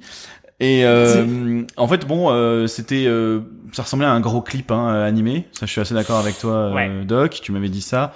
Moi j'ai beaucoup aimé, j'ai adoré le design de la femme du show. Donc show hyper pareil encore une fois avec plein de personnages nord-américains, on sent qu'il y a une vraie envie de raconter une histoire autour de ça. Ils en ont parlé un peu d'ailleurs qu'ils aimaient bien en fait entre eux quand ils voyaient le film, ils se disaient pas on est en train de faire un film sur les Noirs américains. Et ils avaient porté l'accent sur le fait de juste faire une histoire cool, quoi, avec des personnages cool. Et ça, je l'ai ressenti, tu vois. J'ai vraiment trouvé ça super chouette. On a vu 2 séquences. Ouais. Excuse-moi, je te coupe. Par contre, c'est un film adulte. Oui. C'est pas un film pour gamins parce que dans le sens où il y a drogue, cul, voilà, c'est toute la décadence à donf, alcool, carrément. et les conséquences qui s'en découlent. Les 2 séquences qu'on a vues, c'était conséquences de l'alcool et de la drogue. Oui, voilà. Et les 2 séquences qu'on a vues, c'était une séquence où c'était tous ces gars-là qui partaient faire la teuf, ils foutent le bordel dans la ville en allant en teuf, se droguer, tout ça, machin, voilà. Et la deuxième séquence était beaucoup plus touchante où c'était le personnage principal avec sa meuf, il monte sur une moto et c'est là où ça commence à partir en clip, c'est qu'il y a la musique de Kid Cudi qui démarre et il prend sa moto et tout d'un coup il y a une bande son vélo. C'est un BMX. Ah, c'est un vélo, exact. Et il y a une bande comme ça de lumière qui va dans le ciel et tout d'un coup il commence à tourner dans le ciel. Comme pour ceux qui connaissent la cinématique de Final Fantasy X, moi j'y ai pensé fortement. C'est pas con, entre Tidus et Yuna. Voilà, il y a ce truc vraiment très onirique des deux machins sur le fond de musique de Kid Cudi. Je pense que c'est là où toi tu t'es dit bon, ça fait vraiment clip. Ah oui, non, clairement. Moi, pour moi, c'était c'est un support de vente. De la musique. Puisque d'ailleurs l'album sort en même temps que le film le 30 septembre. Ah comme c'est bizarre. Ouais. Mais alors c'est chouette, visuellement c'est joli. Moi j'ai trouvé que l'animation est beaucoup trop snappy pour moi en tout cas. On a encore un film effectivement blocking avec des effets, avec un style un peu 2D machin et c'est vrai que bon, moi, ça va, j'ai aimé, je trouvais que ça allait bien avec le style, mais il y a des moments où tu te dis, les plans sont un peu inégaux. Il y a des moments où vraiment c'est trop, il manque des pauses, quoi, clairement. Surtout pour le côté patte graphique qu'on a trouvé joli, vraiment, intéressant, même si c'est le truc du moment, mais en tout cas, c'était bien foutu de ce point de vue-là. Donc, vraiment, c'est la réflexion que je me suis faite pendant la projection, je me suis dit, tiens, ça commence à être un peu l'excuse pour faire des films sans trop de budget, tu vois. Ouais. Allez, vas-y, on fait pas de pause, on avance, et puis les gens, de toute façon, maintenant, ils sont habitués, il y a Arcane qui est sorti. En même temps, si c'est joli, si c'est joli, ça tient un propos. Enfin, justement, là, c'est la limite. Là, c'est la limite. Moi, franchement, ça m'a gêné. Ouais. Mais t'aimes particulièrement pas ça, en plus, j'ai l'impression. Ça dépend. Arcane, moi j'ai bien aimé par exemple. Il m'a fallu un petit temps d'adaptation, mais un petit temps d'adaptation. Mais Arcane, on n'est pas en stop mo, enfin on n'est pas il manque pas des frames, tu vois, on anime tout. Ouais. C'est plus du Spider-Man like à ce moment-là, ou du Mitchells, ou du tu vois, c'est ces trucs très snappy justement. Mais du coup voilà, donc pour moi c'était trop. Est-ce qu'ils ont montré il y a une série presque cool qui s'appelle Spirit Ranger. Oui, on l'a justement, vu. C'était une femme aussi native américaine, c'est ça? Ouais, c'est ça. Ouais. Et ce qui raconte, parce que justement, je suis un peu hypé de ce truc. Et ça a l'air vachement bien aussi, très joli. Alors bon, preschool, hein, on est d'accord, mais très joli et puis surtout basé sur les mythologies indiennes, enfin en tout cas de sa tribu. Non, indienne, amérindienne. Okay. Donc de son ethnie, enfin de sa tribu, je sais pas comment ça s'appelle, mais voilà. D'accord. Mais et du coup c'était assez son sympa. Folklore quoi. son folklore on va dire. Oui, c'est ça, c'est folklore, mais c'était chouette quand même. C'était très chouette. Alors c'était comme tu dis du preschool, mais c'était pas du preschool, ça avait pas l'air abrutissant. Oui, c'était pas gnangnan. Ouais, voilà, il y avait un vrai petit truc là. On a vu un extrait avec le soleil qui tombe du ciel, qui se met à rouler dans la montagne et tout, et du coup ils savent pas trop comment. Et l'ambiance, c'est quoi? Enfin, ça se passe à quelle époque? Oh, ça se passe. On sait pas bien. trop, Je pense à la même époque que maintenant, mais vu que les personnages, ils sont. Je crois que c'est des enfants qui peuvent avoir. Encore des shapeshifters qui voilà, changent des de espèces forme. de shapeshifters qui se transforment en leur totem. Ouais. Donc il y a un ours, il y a un comment ça s'appelle, un coyote, il y a un oiseau aussi, puisque c'est les 3 héros. Et du coup ils ont chacun un pouvoir en fonction de la mythologie, patin couffin, et du coup ils voient des choses que les autres ne voient pas parce qu'ils sont dans l'espèce de monde un petit peu éthérique, quoi, enfin éthérique. Vraiment, j'ai envie de voir à quoi ça ressemble. Et c'est chouette. Ouais, Franchement, c'était mignon comme tout. Alors par contre, il y a un truc dont vous m'avez parlé quand vous êtes sortis, c'est qu'il y a eu un sujet sur Dwarf. Exactement, puisqu'on a vu. À toi l'honneur, Doc. Oui, parce que quand même, moi j'en sors de 1 an et demi de prod. C'est donc, on a vu des images exclusives de My Dad the Bounty Hunter, donc la série sur laquelle j'ai travaillé pour Netflix. Moi, j'ai vu quelques images. Ouais. Et rien que le titre, plus les images que j'ai vues, pareil, hype niveau 5. Là. c'est pas moi qui l'ai dit. Non, sans déconner, ça a l'air assez cool. Maintenant, je vais te laisser parler parce que j'ai envie d'entendre ce que t'as à dire. Donc pour ceux qui savent pas, c'est de la SF. Pareil, avec une famille black, mais avec un côté très premium. Ils ont voulu être très proches du cinéma. Comme c'est faire Dwarf Animation. Comme ça faire Dwarf Animation et puis mais vraiment un côté cinéma et très poussé dans tous les départements. Je sais qu'au layout, on a été très très sollicité et avec sollicité dans le sens où il fallait faire de la vraie cinématographie et pas juste mettre des bons angles de caméra. Il y avait une envie des réals de faire vraiment, un vrai truc. Hein. Voilà. Et au niveau de l'histoire, donc c'est une famille nord-américaine dans une ambiance SF, c'est ça? Alors oui. Et le pitch, papa, c'est quoi? il est Bounty C'est Hunter. les enfants. Les parents sont séparés, pas divorcés, mais juste ils habitent dans 2 maisons différentes. Ils sont séparés, mais voilà.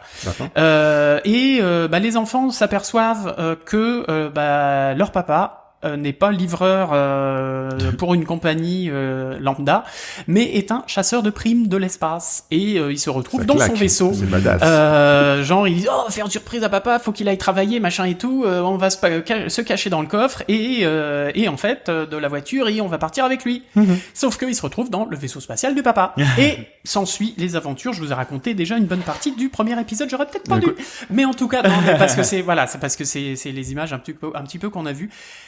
Voilà, donc je vais pas vous le vendre parce que moi je surkiffe et j'ai très hâte que ça sorte parce que c'est très joli. Ce qui avait l'air d'être prometteur dans ce qu'on a vu, c'est que donc c'était une forme de making of en fait. Il y a eu des gens de la boîte qui ont été interviewés, etc.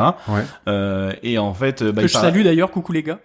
Il parlait qu'il y allait avoir pas une seule planète, pas un seul décor, un seul vaisseau, mais que ça allait aller de monde en monde comme ça. Donc ça a l'air d'être très, en termes d'échelle, ça a l'air vraiment grand. Là, plein d'extraterrestres, plein de trucs différents. Et... En vous écoutant là comme ça me fait penser à Mando direct, parce que le Bounty Hunter, les enfants. Mais franchement, il y a quelques clins d'œil, mais c'est tout. D'accord.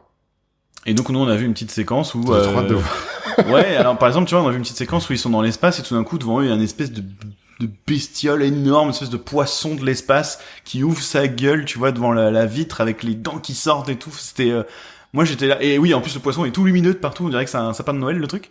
Et même moi j'étais vraiment très très très agréablement surpris. Alors j'ai plein de potes qui bossent là-bas qui arrêtent de me dire que c'est génial, mais c'est vrai que vraiment j'étais vraiment très agréablement surpris. L'animation par moment pêche un peu parce que c'est quand même il y a un budget qui est limité, ça se voit hein, par moment. C'est la série. Mais c'est quand même très quali. Moi j'ai trouvé vraiment ça super cool. Il y a un vrai facial, tu vois, sur les persos et tout machin.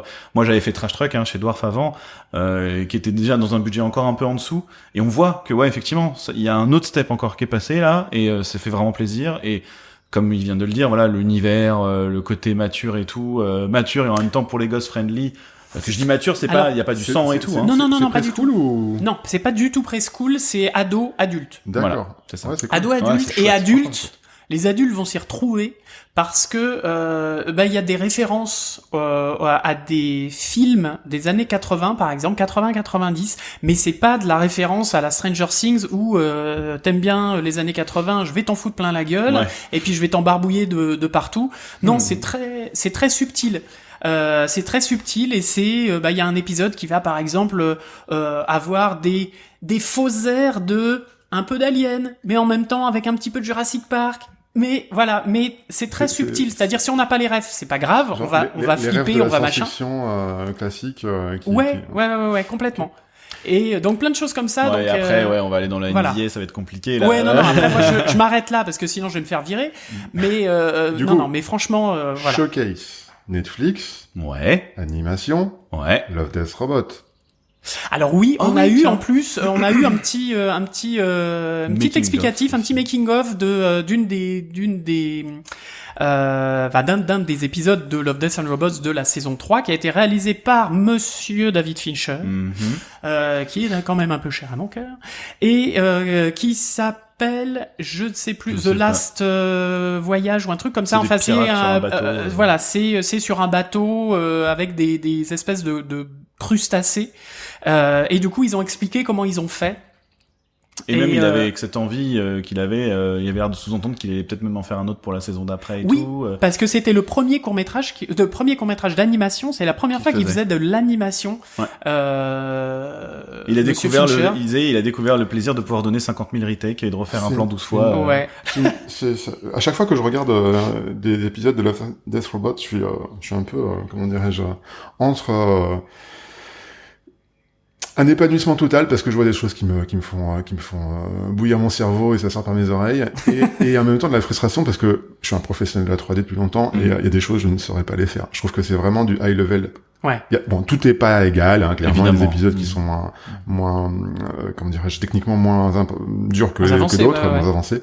Mais ça reste, dans l'ensemble, quelque chose qui est hyper plaisant à regarder et parfois, merde, comme ils ont fait, c'est con. Et c'est varié en plus. Et c'est du contenu pour adultes. C'est de l'animation pour adultes. Moi, ça me fait plaisir. Des fois, c'est un peu weird quand même. Hein. Il y a des épisodes, honnêtement. Oui, mais tant mieux. J'ai ma compagne qui est passée derrière, elle me dit, tu regardes quoi, là? Est-il nécessaire de citer Jibaro, évidemment, qui est la grosse claque pour moi de cette saison 3. Ah, c'est une merveille. C'est complètement dingue. Une merveille de tous les instants. En parlant de réalisateur fou. Merveille. Et en parlant de réalisateur complètement incroyable. Il y a un réalisateur qui est encore plus incroyable et encore plus attaché à mon petit cœur, c'est monsieur Guillermo del Toro qui est venu sur scène. Sur scène, il a une grosse hype, enfin voilà, c'était acclamé par tout le monde et tout. Pour présenter son Pinocchio. Son Pinocchio à lui. Exactement, et son Pinocchio à lui, sa version de Pinocchio. Parce que je vous rappelle qu'il y a une version de Pinocchio qui va sortir sur Disney+, qui est une espèce de vague photocopie du dessin animé comme ils font à chaque fois, avec Tom Hanks qui est toujours là aussi pour faire des rôles, pour reprendre des rôles. Voilà, donc j'ai vu la bande-annonce du film Disney. Ouais, bon, ok. Ils se sont pas foulés, ils ont repris les trucs, ils ont mis en 3D, et puis voilà, merci, bisous, au revoir. Alors que par contre, là... Du coup, c'est de la 3D ou de la stop motion? Alors, c'est de la stop motion. On y arrive. C'est de la stop motion à fond. Et il a sa patte à lui, c'est incroyable. Qu'est-ce qu'a fait les puppets, hein? Ah, je sais pas, quel studio il a bossé. Il en a pas parlé de ça? Non, il en a pas parlé, je ne sais absolument pas qui a fait les marionnettes. C'est pas les gros studios en tout cas. C'était pas Hardman, machin, Laika. Mais en tout cas, il y a sa patte déjà dessus. Ouais. On a vu un peu plus que le trailer là qui était là. Il y a du gothique dedans, il y a... Guillermo del Toro. Bah oui, Guillermo Ouais. del Toro quand même. Il y a une envie Mais- de parler. Il disait qu'il voulait mettre en avant la relation entre son père et lui, le côté un peu Oui. Frankenstein, Bah, en être même un temps- mauvais père, être un mauvais fils. En même temps, Pinocchio, c'est de la pure relation père-fils, quoi. Oui. C'est mais je trouve qu'il a ajouté analytiquement. il a ajouté comme une touche dans le trailer qu'on a vu où ils disent il y a une gestion du deuil aussi. Ouais. Donc je pense qu'ils vont parler aussi du père de son fils réel ou de sa mère, de sa femme ou je sais pas, j'ai pas encore saisi de qui il parlait exactement. Mais il y a vraiment voilà tous les sujets que Guillermo del Toro apprécie. Affectionne, Voilà ouais, exactement. Donc ça fait super plaisir parce que c'est vraiment cool.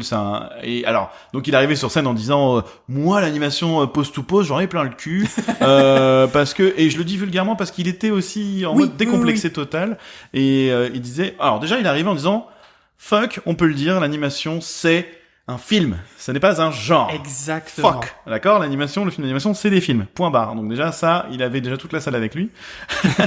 Et Ça, après- c'est fait. Ça c'est fait. Et après donc il a dit voilà l'animation pause to pause. Moi j'en ai un peu marre parce que il y a un côté trop parfait. Parce que comme tu fais moins de pauses, bah tu peux faire les choses nickel. Il y a jamais vraiment de faiblesse, etc. Et justement dans la stop mo, il a demandé à ses animateurs d'animer toutes les images, d'y aller en 24 images par seconde et de laisser. S'il y a des erreurs, c'est pas grave, ça c'est pas mais alors bon. Hein, les erreurs, on les a pas vues parce que ça Ah oui, non, défonce. on n'a rien vu.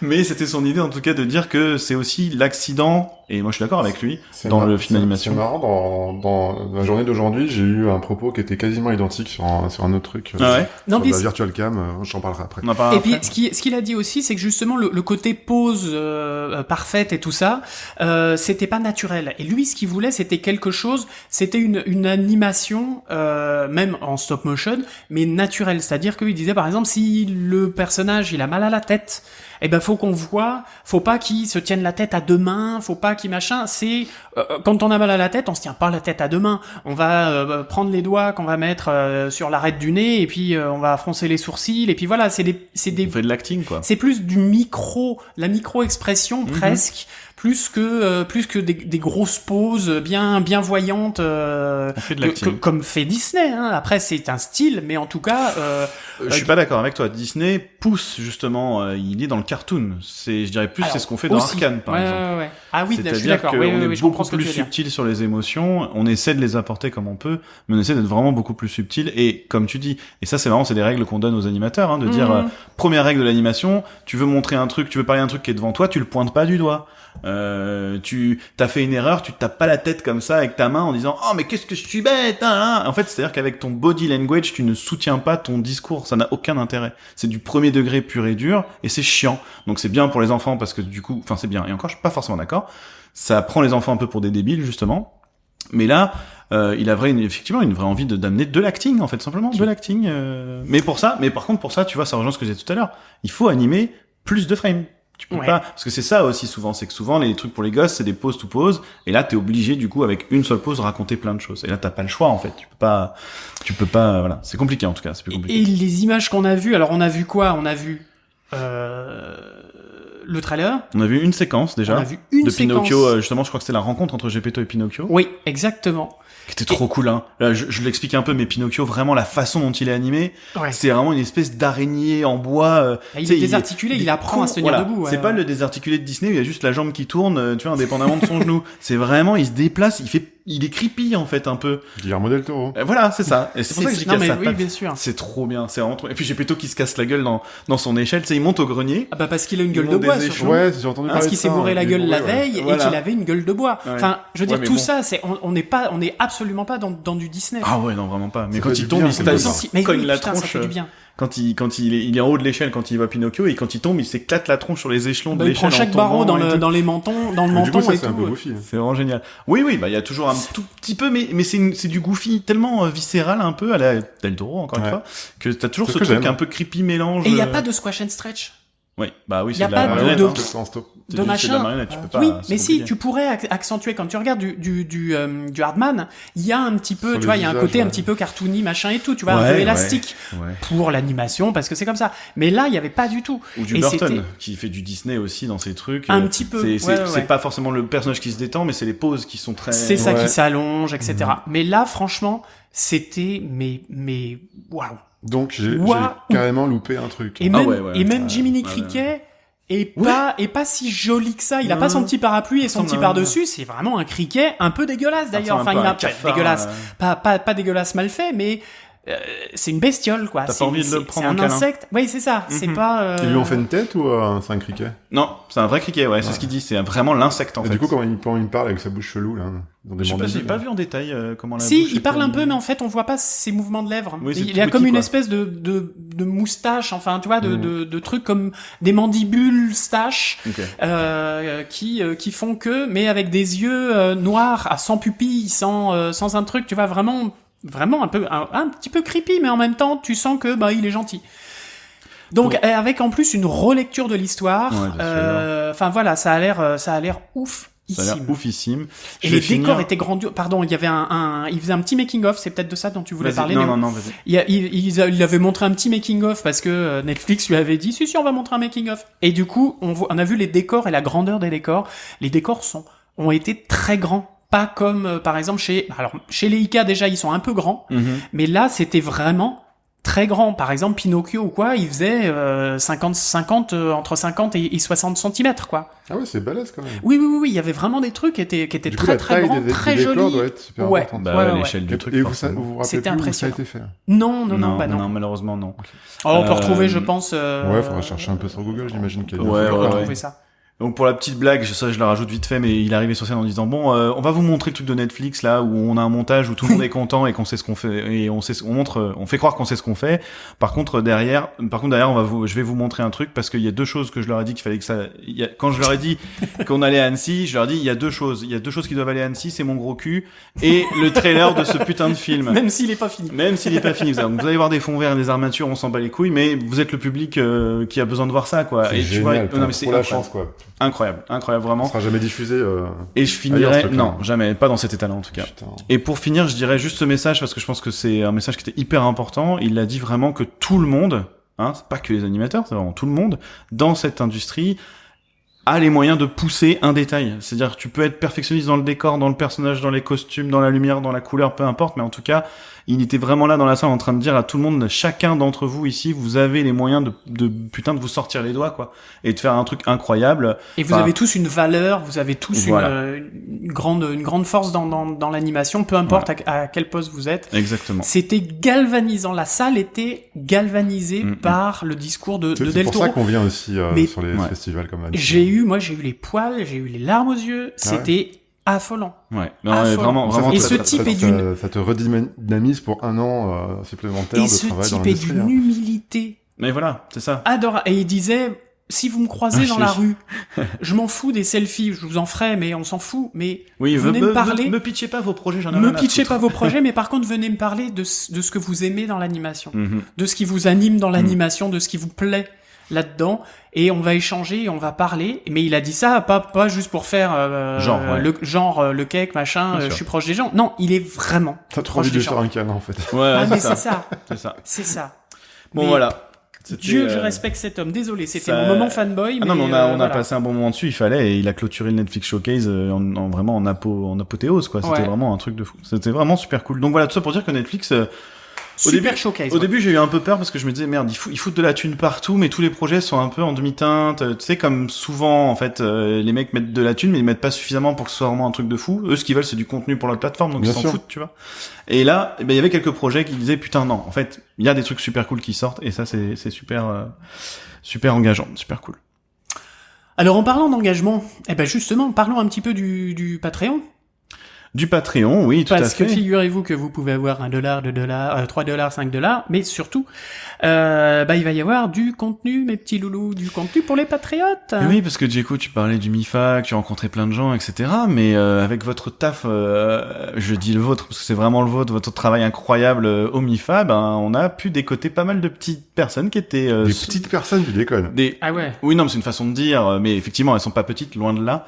Et donc, on va avoir des interviews exclusives. Exclusif Patreon, pour l'instant, mais en tout cas, exclusif Patreon, et elles le resteront, je pense, très longtemps. On a eu des gens de chez Unity Image. Oui. Ouais. Et oui, C'était et très, on parlait de très, Love, Death and Robots. Très cool. et voilà, Merci qui était- à ouais. vous deux. Bisous à toi. Bisous à vous deux, Dorian et Zoé. Et on a eu aussi une interview, j'ai envie de dire, très chaude. Très très chaude, puisque c'était le but Dans une de ferme. refroidir tout ça et utiliser la chaleur émise par nos CPU. Bon, ça va, il suffit d'aller Comment t'es chercher la chaud, marque. Néo, quoi. Donc, Comment c'était t'es une chaud, personne Néo. de chez Carnot, Q-A-R-N-O-T. Si Et vous voilà. allez voir ce que fait cette boîte, vous comprendrez de quoi on va parler. Mais en tout cas, voilà, on a fait une super interview, c'était vraiment cool. Très technique pour le coup, hein, ça Mais change. super intéressante de et, beaucoup de choses. Technique, mais super vulgarisée. funky. Et Et super super. Super. vulgaire. Vulgaire. Non, pas vulgaire, funky, Non, funky. sympa, bah comme d'hab, quoi, dans le ton de l'émission. Non, c'est pas du tout avec vulgaire, plein de super petites technique, blagues. super Ouais, ouais. intéressante, pas du tout chiante. Ouais. À voir. Carrément. À écouter. À écouter, oui, Mais bien sûr. à écouter si vous êtes patriote. Et je vous Ah rappelle ouais. que ça va 1 euro, quoi, $1.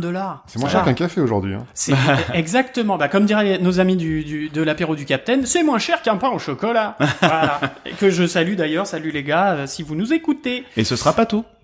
J'en dis pas plus. Ah mais bah oui, pas ce tout. sera pas tout, il y en Voilà. aura d'autres aussi, parce qu'on est des oufs, malades. Donc après cette petite pause, eh ben, qu'est-ce que vous avez vu d'autre les garçons?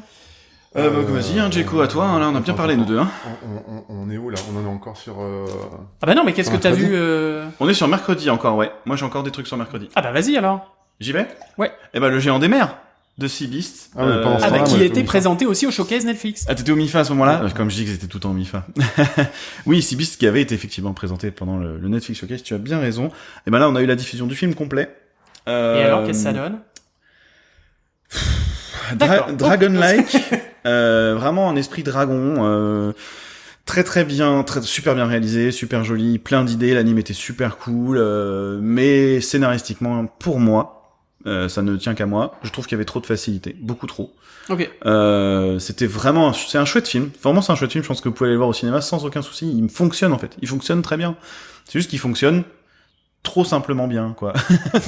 Voilà, toujours pour pitcher le truc, hein, il y a une petite gamine qui est orpheline et qui rêve d'être pirate parce que dans les bouquins que la dynastie de ce monde écrit, il y a en fait des monstres qui viennent attaquer la côte et qui kidnappent les femmes qui cultivent les terres, etc.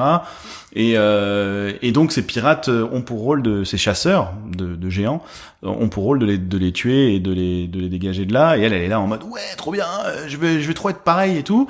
Du coup, il y a un moment donné, il se passe des trucs, elle se retrouve sur le bateau avec eux et tout. Puis en fait, je sais pas, elle s'en bat les reins. En fait, tout son belief system s'écroule et elle devient gentille avec le géant, quoi, à la dragon. Avec le dragon, tu vois, ouais, un enfin, peu à la dragon. bête. Et en fait, Aquatique. c'est que des trucs comme ça. En fait, c'est que des trucs où tais-toi, c'est magique, ou tais-toi, enfin, ne cherche pas à Non, comprendre. c'est ta gueule, c'est magique. Oui, mais j'essaie d'être poli. TGCM. Et bon voilà, tout ça pour dire que il y a beaucoup de petites facilités d'écriture comme ça qui sont un peu frustrantes parce que ça aurait pu être vraiment un film extraordinaire. Je trouve aussi que c'est un film qui dure 2 heures et je trouve que c'est encore un film qui dure 2 heures qui devrait pas. Il y a des longueurs, je comprends pas pourquoi. Juste bon. Voilà, et c'est dommage parce que le mec disait que c'était un film, que ça faisait 40 piges qui rêvait de faire ce film, bon bah c'est cool, hein, il l'a très bien fait, mais c'est pour moi ça manque tu nous d'un le petit vends pas. truc pour être un énorme chef-d'œuvre en fait. Tu nous le vends pas terriblement. Bon. Bah non, mais je veux pas que les gens se disent oh ça va être incroyable, c'est très bien, c'est un très C'est un bon bon film. film, quoi. Voilà. C'est un bon C'est un très bon film. film. Ok, d'accord. Et c'est tout public, bien évidemment. Et c'est tout public. Bien Ok, évidemment. bah ça marche. À vous les gars. Et ben ensuite, nous ce matin, qu'est-ce qu'on a fait? On a fait. Alors attends, t'étais avec moi, je crois. Oui. On non, était c'est- tous les trois. Ah, on là. était. Bah oui, je suis couillon. On était tous les trois. Ouais, c'est une des rares fois où on était tous les trois. Ouais. Où on a fait une conférence de Epic Games sur Unreal, leur technologie Unreal sur le temps réel. Ouais. Et sur la réalisation grâce à cet outil formidable qui est Unreal pour la 3D temps réel. Concrètement, Unreal, c'est un moteur de jeux vidéo. À la base, on fait des, À la base, oui, oui. on fait des jeux vidéo avec dont tout est fait pour faire des jeux vidéo. Et il y a un jour, un mec, il s'est dit, tiens, c'était en 2018-2019, tiens, pourquoi on ferait pas de l'anime avec Unreal?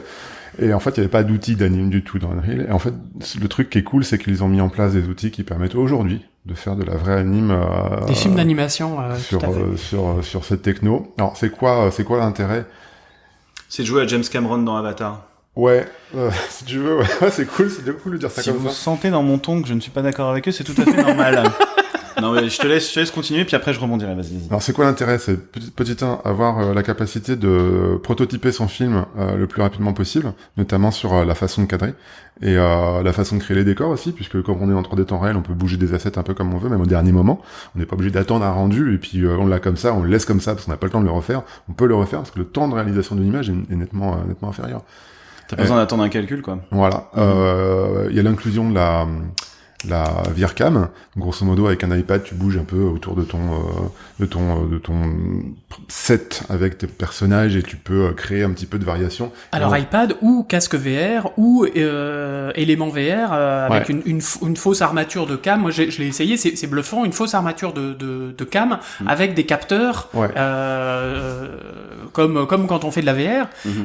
Mais du coup, tu déplaces une caméra. Donc pour faire une grue, pour faire des trucs comme ça, c'est vachement bien. Tu changes l'échelle. Enfin, il y a des trucs qui sont par très rapport à une méthode de intéressants. mise en place de caméra classique, c'est qu'on a un peu plus de vibrations, de dynamisme lié au fait qu'on est un être humain qui déplace quelque chose, donc on tremble un petit peu, et ça crée une image qui est un peu plus legit, comme diraient les Américains, un peu plus légitime. Je trouve que c'est vachement intéressant. Plus live action, quoi. Ouais, t'as enlevé tout le côté technique qui te met dans un carcan et qui te pousse à faire des choses qui sont un peu trop lisses, un peu trop faciles, un peu trop contrainte. On retrouve un petit peu le truc de Guillermo del Toro, que ça permet en fait un peu plus d'erreur et de naturel en fait. Exactement, c'est un peu cette thématique-là. Et puis aussi on change la méthode de production, donc on change la façon de fabriquer des assets, la façon de les assembler, on change les méthodes de surfacing, on change le moteur de rendu, donc ça change un peu de choses. Ce qui est intéressant... beaucoup de manières créatives, pas d'improvisation. Alors on est à la limite de l'impro des fois, et c'est là où est le danger. Hein, le mot voilà, impro, hein. Mais c'est là où est le danger. Oui, je on pense. en parlera après. Mais je trouve que ça aide en tout cas effectivement à la créativité et à d'un coup l'impulsion sur le moment, qui fait que ça peut donner des coups de génie entre guillemets, comme on a. Comme on a sur les lives, comme on a sur les films live, où d'un coup on va dire putain attends, déplace un peu la caméra là. Ah ouais, attends, on va mettre un couteau en plus. Et puis là tu peux pas te déplacer parce que t'as un banc qui te gêne et tu peux pas le dévisser, et en fait ça te fait quelque chose d'intéressant. C'est ça, exactement. Et alors le truc qu'ils nous ont redit, c'est que concrètement en 10 minutes on fait plus de plans, mais de manière beaucoup plus importante qu'avec une méthode plus classique. On nous a montré un test qui a été fait par 14 personnes en 4 mois. C'était un trailer carrément, le machin. Ultra léché. C'était léché, franchement, c'était léché. Et tu fais, putain, oui, effectivement, tu gagnes un temps de malade mental. Pour avoir testé, effectivement, hein, avec la caméra virtuelle là, dont je vous parlais, effectivement, tu vas faire en 10 minutes, tu vas faire, pour le même plan, tu vas faire 5, 6, 12 essais, et du coup, après, tu vas pouvoir changer dans la timeline de Unreal le plan que tu veux et choisir, en fait, faire de l'editing alors que t'es en train de faire du layout, presque. Et t'es pas en prévise à ce moment-là, t'es vraiment... Oui. Et t'es dans les décors, t'es dans les trucs. Ce qu'il disait, c'est que ça cassait, en fait, la chaîne ça change de layout, anime, machin, rendu, c'est, en fait, tout est en même temps. Il disait justement que ça leur permettait de directement aller jusqu'à l'editing avec des assets pas encore finis et tout ça, machin. Et du coup, moi, c'est la première fois, enfin, des presses comme ça, j'en ai vu un petit peu, mais c'est la première fois que je voyais une presse avec des exemples de case study de vrais prod. Un truc concret. Voilà, pas des choses qui sont issues de chez Unreal ou d'une production un peu R&D bien piquée. C'est ce que j'allais dire. Et de styles très différents. Et de styles très différents. Il y a un truc que j'ai kiffé, c'est comment ça s'appelle, les Robot Brothers, c'est Gigantic Robot Brothers. Ah oui. Oui. Ouais. Série qui arrive apparemment en août sur Netflix. Super Giant Robot Brothers, je crois. Ah, c'était trop cool. Alors moi, j'ai pas trouvé ça. Alors déjà des robots. Faut aimer les kaiju, ouais. Ouais, non, mais j'aime bien. Ouais. Moi, je pense que les fans de Godzilla et tout vont surkiffer. Et leur fameuse noix. Comment ? Et leur fameuse noix. Les fameuses noix de kaiju. Pas mal. Mais pour rebondir sur ce que tu disais, c'est qu'effectivement, c'était pas une conf présentée par Epic Games ou par Unreal. Il y avait Mark Andrews, donc directeur chez Real FX, qui a bossé sur Brave, Incredibles, Ratatouille. Il y avait Elisabeth Ito, juste déjà. Il y avait Isabelle Ito qui avait fait City of Ghosts pour laquelle elle a été oscarisée. Il y avait Brad Lewis qui avait aussi bossé sur Ratatouille, How to Train Your Dragon aussi, et Cars 2. Et il y avait Adam Valdez qui avait bossé sur Jungle Book et Lion King notamment. Et ils ont tous, donc c'est comme tu disais, c'est tous des créateurs et ils avaient leur projet à amener sur scène. Et ça, c'est vrai que pour le coup, même moi qui étais pas, tu vois, je suis sorti sans être convaincu. Bah au moins ça fonctionne et c'est vraiment les pionniers d'un truc qui peut révolutionner beaucoup. En tout cas, eux, ils l'ont fait. C'est donc une preuve que ça peut. C'est une réalité. Donc ouais. La conclusion de cette conférence était de dire, les gars, vous qui devez choisir quelque part un workflow dans vos études, etc. Si vous devez parier sur quelque chose, ça peut être pas mal. Oui, parce que nous, on est des vieux machins qui. Tu t'en parles pour toi. Qui devons nous occuper. ouais, je parle pour moi si tu veux, hein, mais t'es dans le déni, c'est pas grave. C'est juste que voilà. J'ai rien dit. Hein. Il disait que effectivement, pour tous les jeunes, c'est effectivement peut-être bien la voie à suivre pour venir mettre un coup de fraîcheur là-dedans, quoi. Maintenant, bon, je peux rebondir du coup. Vas-y. Parce que moi, ce que je trouve extrêmement dangereux et tout ce que j'ai entendu m'a fait hérisser le poil au plus haut point. Oui, vraiment, je le pense. J'en ai reparlé après à midi quand je déjeunais avec d'autres personnes. Il a fallu un quart d'heure pour leur brosser. Enfin, c'est en fait, c'est que il y avait vraiment cette idée de dire, ouais, en fait, c'est cool parce qu'on a plus besoin de préparer les trucs, on s'en bat les steaks. Vas-y, on y va. De toute façon, une fois qu'on sera dans le logiciel, on fera ce qu'on veut. Et moi, je trouve que c'est ultra risqué. C'est-à-dire que Hitchcock entendrait ça, je pense qu'il se tirerait une balle, quoi, parce que. Mais il est déjà mort. Bien sûr. Ah bon. Mais s'il était vivant. S'il était vivant. Ah bah non, mais c'est une réflexion de boomer, ça je le sais. Et ce que je veux juste dire, c'est que je pense que ça serait extrêmement utile pour effectivement créer cette opportunité dont parlait le doc, qui est de tout d'un coup t'es bloqué en fait dans ta réal, et ils en ont parlé à un moment donné, ils disaient putain, ça fait 50 fois que t'expliques un truc, tu sais plus comment le dire, t'as plus les mots, t'as fait des boards, des trucs, tu trouves pas la soluce. L'avantage de ça, c'est que tu peux tout explorer et trouver un truc par hasard. Je me souviens qu'il a dit un truc qui a fait écho en moi, c'est que quand on a marre d'expliquer, ouais, quand t'as passé des années, des mois à expliquer la même chose, et à un moment donné, tu prends le truc dans les mains, tu le fais toi-même, ça dure 10 minutes, et effectivement, t'es plus dans la transmission à ce moment-là, mais... Non, mais au-delà de ça, c'est carrément que ça peut... Je trouve que l'opportunité de te dire que t'es coincé dans le schéma classique de fabrication, t'es coincé parce que déjà ça coûterait trop d'argent de revenir au board et tout, bah là tu peux aller dedans et te débloquer en fait d'une situation que t'aurais pas pensé, tu vois, parce que c'était ça leur truc, c'était de te dire que tu vas penser différemment la façon de faire un film. Oui, mais attention, ça n'empêche pas de préparer les choses quand même, parce que ça c'est le gros piège aussi. Je pense que c'était pas leur propos. Moi c'est comme ça que je l'ai entendu, justement. J'ai entendu un truc qui m'a pas plu, parce qu'ils l'ont dit avec une phrase en double négation. C'est ça va pas changer le travail de storyboarding, mais en fait concrètement la méthode qu'ils ont employée pour la mise en application avec Unreal de leur représentation, c'était d'abord il y avait un petit storyboard qui était pas apparemment tu gagnes du temps parce que t'as pas besoin de l'ultra lécher. Une fois que t'as préparé tes assets, tu les mets dans Unreal, tu commences à refaire ce que t'as fait avec ton storyboard, et là t'as toute l'improvisation que tu pourras jamais mettre dans un story. Oui, mais le problème c'est que moi je suis un gros amoureux du storyboard, et ça m'a j'ai eu du mal à l'accepter en tant que c'est une révolution. Mais en fait, j'ai entendu plutôt c'est un truc qui va nous faire chier. Oui, et puis j'irais même jusqu'au-delà que moi ce que j'ai beaucoup entendu, ça m'a vraiment presque choqué, c'est que c'était vraiment des gens qui pourtant ont déjà fait des films et tout, qui sont là en train de te dire bah c'est super, en fait on n'a pas besoin de penser nos trucs en avance parce que de toute façon tout va arriver en live. Il y a la meuf par exemple, je vais reprendre son nom parce que c'est pas... Merci beaucoup. Qui est là et qui dit bah c'est génial, les personnages dans le fond, je savais pas quoi en foutre, donc on a mis des cycles random et puis au bout d'un moment c'est passé devant la caméra, c'était rigolo. Bah ok, super, génial. Donc ça veut dire que t'as aucun propos en fait, t'en as rien à foutre de ce qui se passe dans ton film. Et pour moi c'est la barrière à pas dépasser. C'est juste normalement quelqu'un qui fait un film, il contrôle son image. On a parlé de Fincher, c'est l'autre extrême. Genre tu leur mets dans les pattes une application qui est presque un jeu pour eux, et du coup t'es plus dans la créativité mais dans l'amusement. Oui, et d'ailleurs ils ont beaucoup dit le mot entertainment, ça aussi tu vois, à chaque fois ça revenait entertainment, on fait ce qu'on veut. Et le côté c'est jeu random, aussi, c'est random, c'est jeu effectivement, c'est ludique. Donc ok, il y a plein de trucs à en tirer je pense, mais faut faire super gaffe parce que je pense que ça peut créer des prods en fait où t'itères dans tous les sens et que ça fait des prods complètement plates au final. Ou bordélique. Ou juste fun, en fait. Tu vois. Je pense que c'est un outil qui doit être utilisé à des endroits. Voilà, moi je pense aussi. Et pas une techno qui doit remplir toute la prod. Ou que les deux cohabitent, c'est-à-dire que rien ne t'empêche de préparer quand même une grosse partie et de te dire ok, moi je veux quand même ces trucs-là dans mon film, tu vois. Et donc voilà, ça c'était un peu mon gros coup de gueule. Surtout que là, je parle pour mon département, l'animation, c'était très flippant. Il y avait que de la mocap. Ouais. Beaucoup de c'était... mocap. Et en plus, c'était vraiment pas beau, ce qu'on a vu. Alors, sur Super Giant Robots, j'ai trouvé il y ça avait, drôle. il y avait, Bon public, il y a un aussi, côté, non oui, parce que pour le coup, là, il y a tellement un parti pris que c'est cool.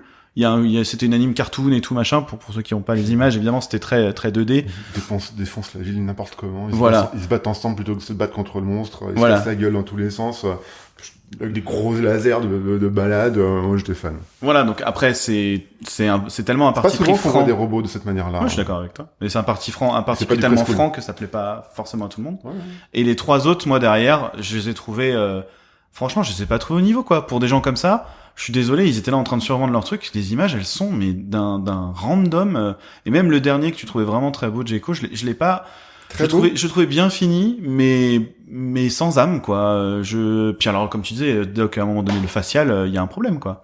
Ah, moi, je trouve qu'à chaque fois, au niveau mocap, pour ce genre de trucs de 3D temps réel, même, on reparlait tout à l'heure de Love, Death and Robots, même les trucs de chez Unit, etc., il y a, quand il y a de la mocap avec des images hyper léchées, de l'ultra-réalisme et tout, je trouve que les personnages ont des yeux de poisson mort, donc aucune âme derrière. Je pense qu'on il y a est beaucoup il y a à un trouver. souci quelque part. On est vraiment encore sur une étape de l'Uncanny Valley. On doit dépasser Oui, ça. bien Et sûr. pourtant, ils avaient croisé le Meta-Human qu'ils font chez Epic. Chez Epic, dans le projet, donc pourtant les Meta-Human, quand tu les c'était vois comme déjà ça, un t'as poil l'impression que c'est mieux. incroyable. C'était déjà un poil mieux, mais ça c'était suffit pas pas. quand même. Après, moi, suffisait pas. je redis encore une fois, le résultat qu'on a vu pour la taille de l'équipe et le temps de réalisation, c'était quand même. Oui, mais je m'en c'est fous. impressionnant. Non, mais je suis d'accord, mais c'est pas, on n'est pas là pour ça, Je quoi. vais être le mec salé et après on passera à autre chose, je pense, parce que je suis d'accord avec toi dans le fond, mais au final, je m'en fous. Moi, ce que je veux, c'est avoir un film qui soit cool à la fin. J'ai pas envie de regarder un film en me disant, ouais, mais les mecs, ils étaient 4, ils ont fait ça en 3 mois.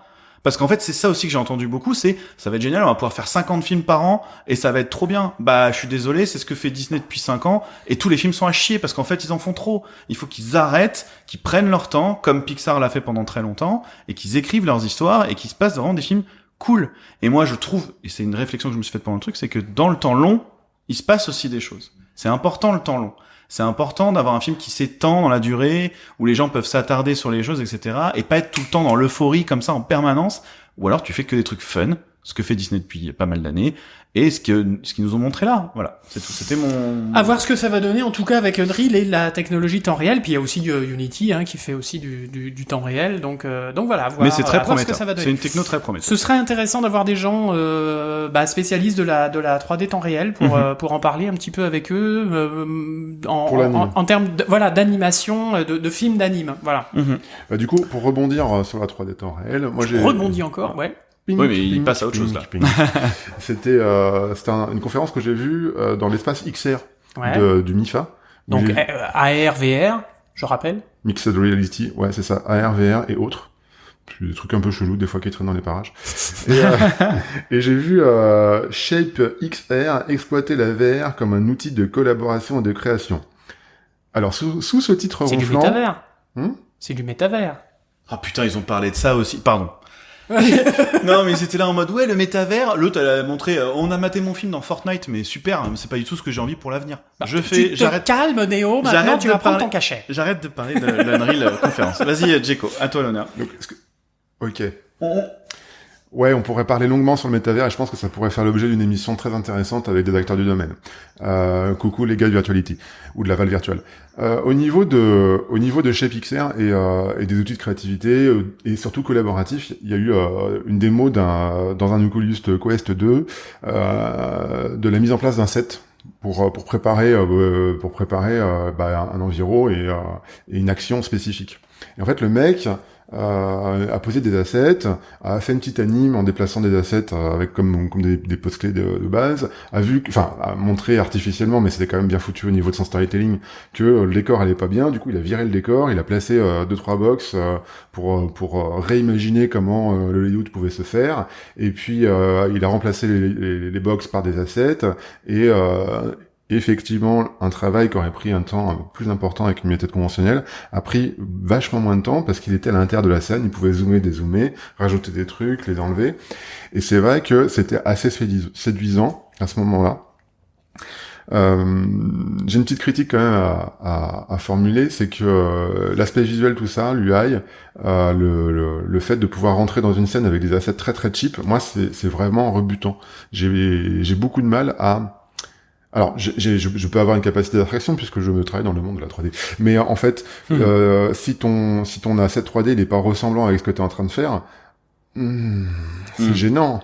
T'es pas en train de faire. Enfin, j'ai l'impression que c'est pas du vrai travail. J'ai l'impression que c'est juste vite fait un truc que tu bloques très très rapidement en 10 minutes. Et du coup, je me dis la mise en place de cette techno et l'apprentissage pour que ça soit fluide dans ton workflow, pour à la fin exporter ça à l'intérieur d'un Unity ou d'un DCC. Je me demande à quoi ça sert parce que tu vas aussi vite finalement dans un DCC. À placer des boîtes et des bonhommes et puis faire alors ok, tu restes à plat et effectivement tu peux pas zoomer, dézoomer, te placer derrière le personnage, changer ta focale pour voir ce que ça donne, blabla.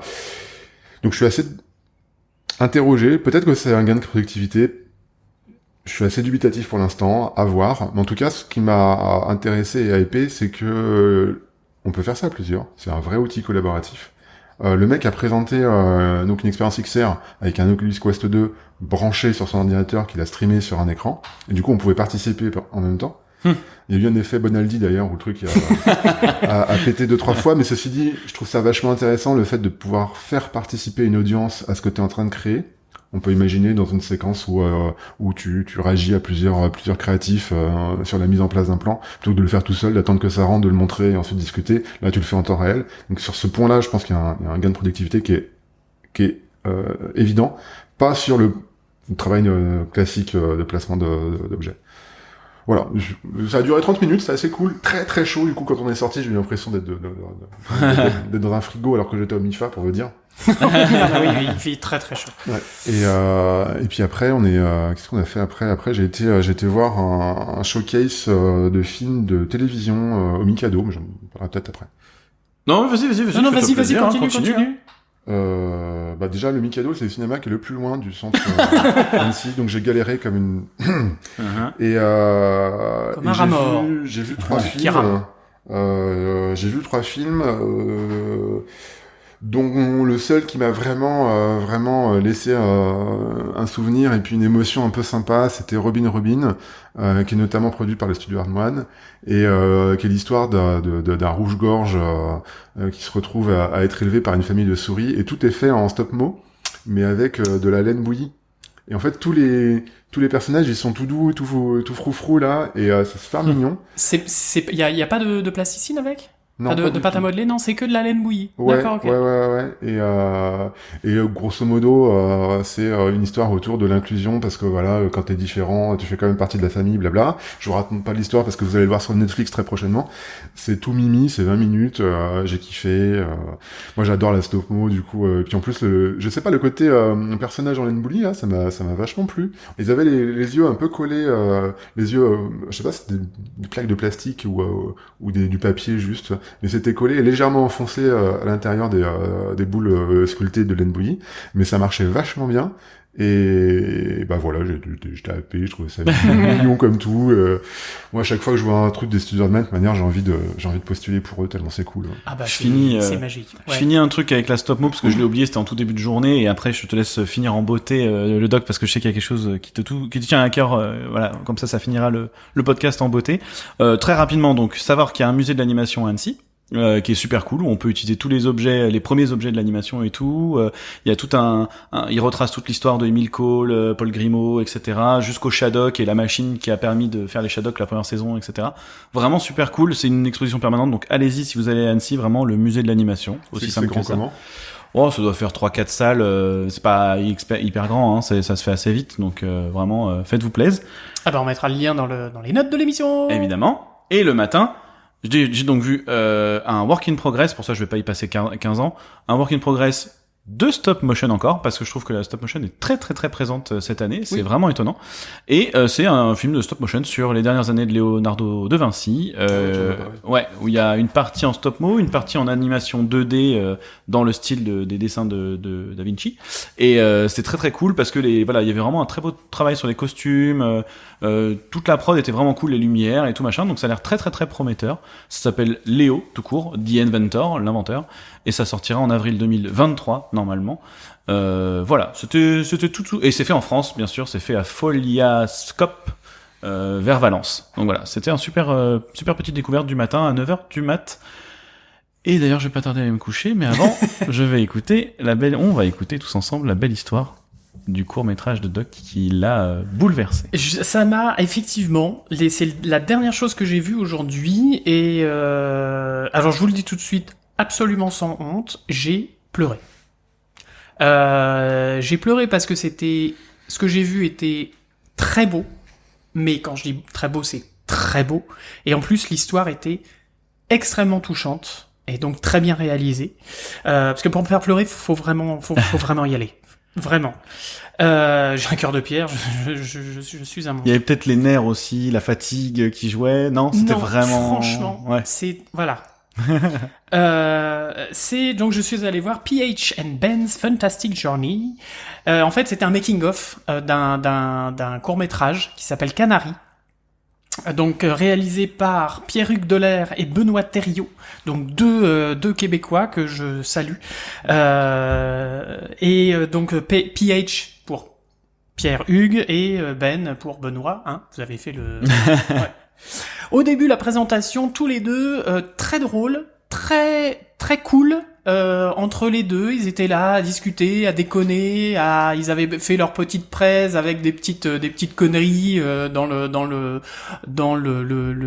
la présentation vidéo et tout ça. Et puis d'un coup, ils ont dit bon allez, on vous montre le court-métrage en avant-première. C'est la première fois qu'on le montre, etc. Vous nous direz ce que vous en pensez. Alors qu'ils nous avaient teasé le truc, ils nous avaient montré un teaser, ils nous avaient montré 2 petites images, 2 petits machins, puis ils disent allez, on vous montre tout le court-métrage. Et le court-métrage, ça se passe dans une mine. Pas vous raconter toute l'histoire, la genèse et tout ça, mais ça se passe dans une mine avec un petit garçon qui est mineur. Et puis avec toute une équipe de gros gars moustachus et avec une carrure de déménageurs bretons. Et donc ce petit garçon est normalement en charge du Canary, parce que vous savez, je sais pas si vous savez, dans les exploitations, dans les mines de charbon et dans les mines tout court, quand les mineurs creusaient, il fallait un canari pour détecter les poches de méthane. Puisque le méthane est un gaz inodore, incolore, mais qui peut bien évidemment exploser. Comme vous le... Exactement. C'est exactement ça. Et en fait, ils se sont aperçus que un canari en cage, s'il y a du méthane, lui il va le sentir et il va tomber. Alors pas raide mort, il peut, si c'est vraiment une grosse concentration, mais en tout cas il tombe dans les pommes. Et donc dès que le canari tombe dans les pommes, ça veut dire que il y a du méthane, une poche de méthane, donc tout le monde se barre pour ne pas le respirer déjà, pour ne pas tomber dans les pommes, et puis pour ne pas le faire exploser. Puis si explosion il y a, donc coup de grisou, du coup ça évite que tout le monde soit ratatiné avec la poche de méthane. Et donc ce petit garçon a ce canari sous sa responsabilité, et puis alors il fait des blagues, c'est un peu le côté je fais peur, toi le petit garçon qui criait au loup. Et il y a une connivence qui se crée entre ce petit garçon et ce canari. C'est un court-métrage où il n'y a absolument aucune ligne de dialogue. D'accord.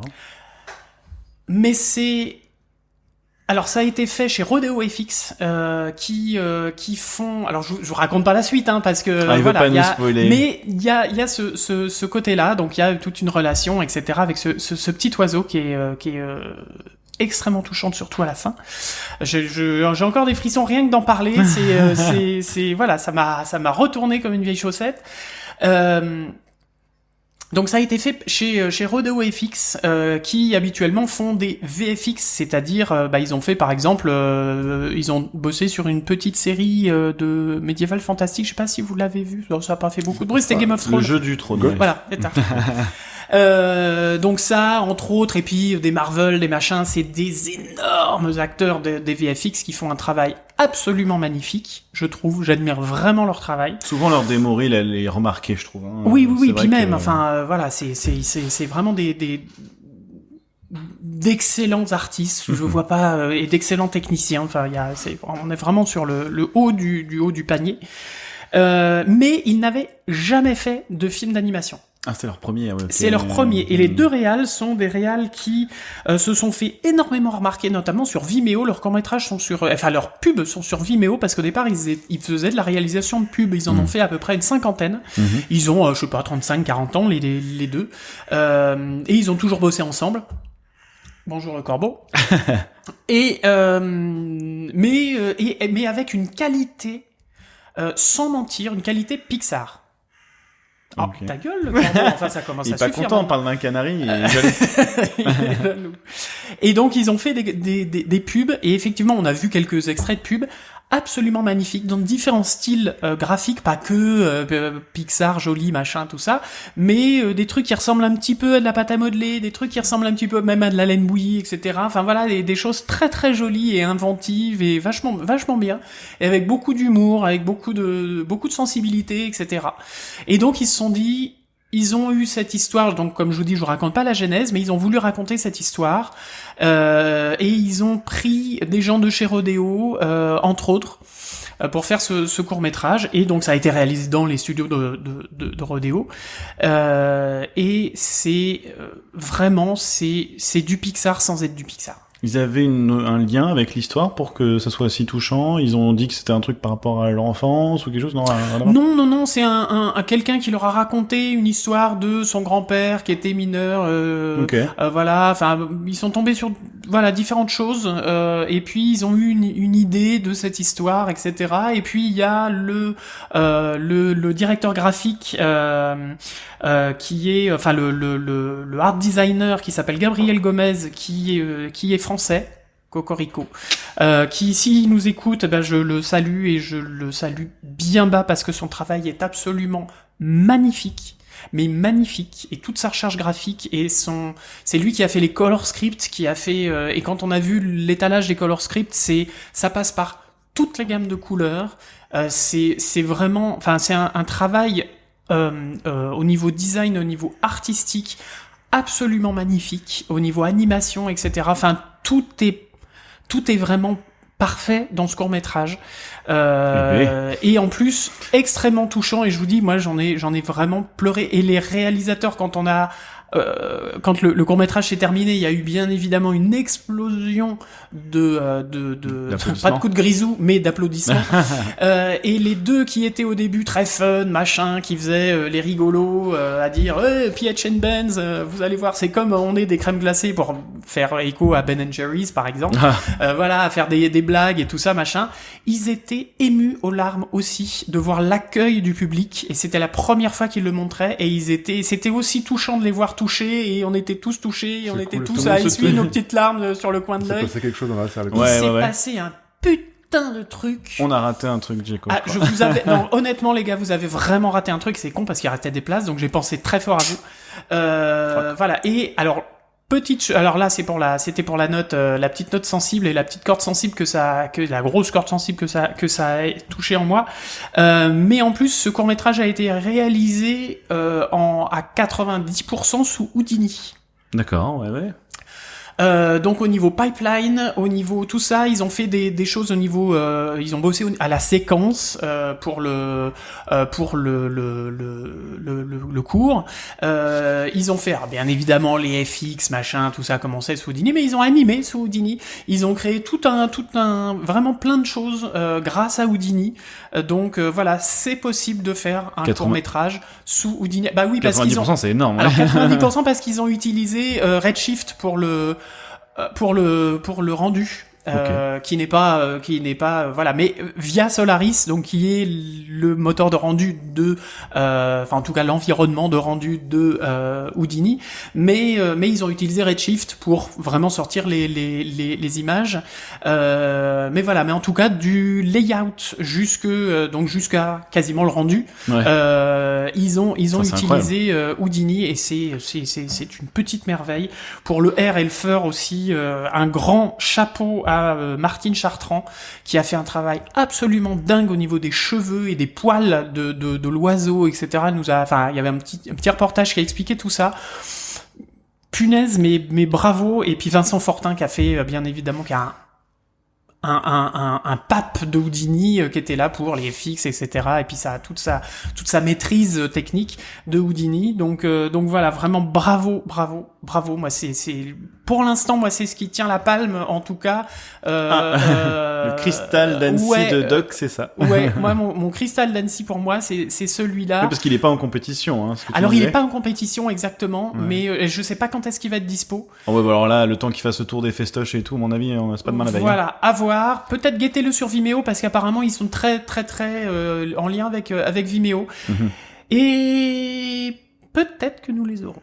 Alors ça serait trop dans l'émission. Bah, j'aurais vraiment envie de discuter avec eux parce qu'ils sont en plus ils sont adorables. Donc en tout cas, ça t'a shooté, ça t'a touché, pardon. Ça m'a shooté, ça m'a touché, ça m'a tout fait. Mais non, vraiment, c'est un gros bijou. Voilà. Eh ben une bien belle. Je m'arrête là parce que sinon pour terminer. Ouais. Et puis je vais me remettre à pleurer, putain. On a fait un bon gros podcast en plus, donc on finit sur une très belle. Bah on est désolé si c'est trop long, si c'est machin, mais en tout cas voilà, on avait beaucoup de choses à dire. Mais non, c'était un énorme double jour encore, je crois, hein, vraiment. Enfin, tout ce qu'on vient de dire là. En tout cas, on est bien défoncé, on est bien fatigué. C'est super dense en fait, un festival comme celui-là. Si on veut voir un tout petit peu le maximum de choses, même on peut pas tout voir, c'est impossible. Bien sûr que non.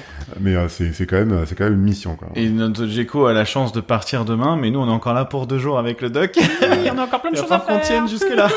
Je vais pas y arriver. Si, on va y arriver.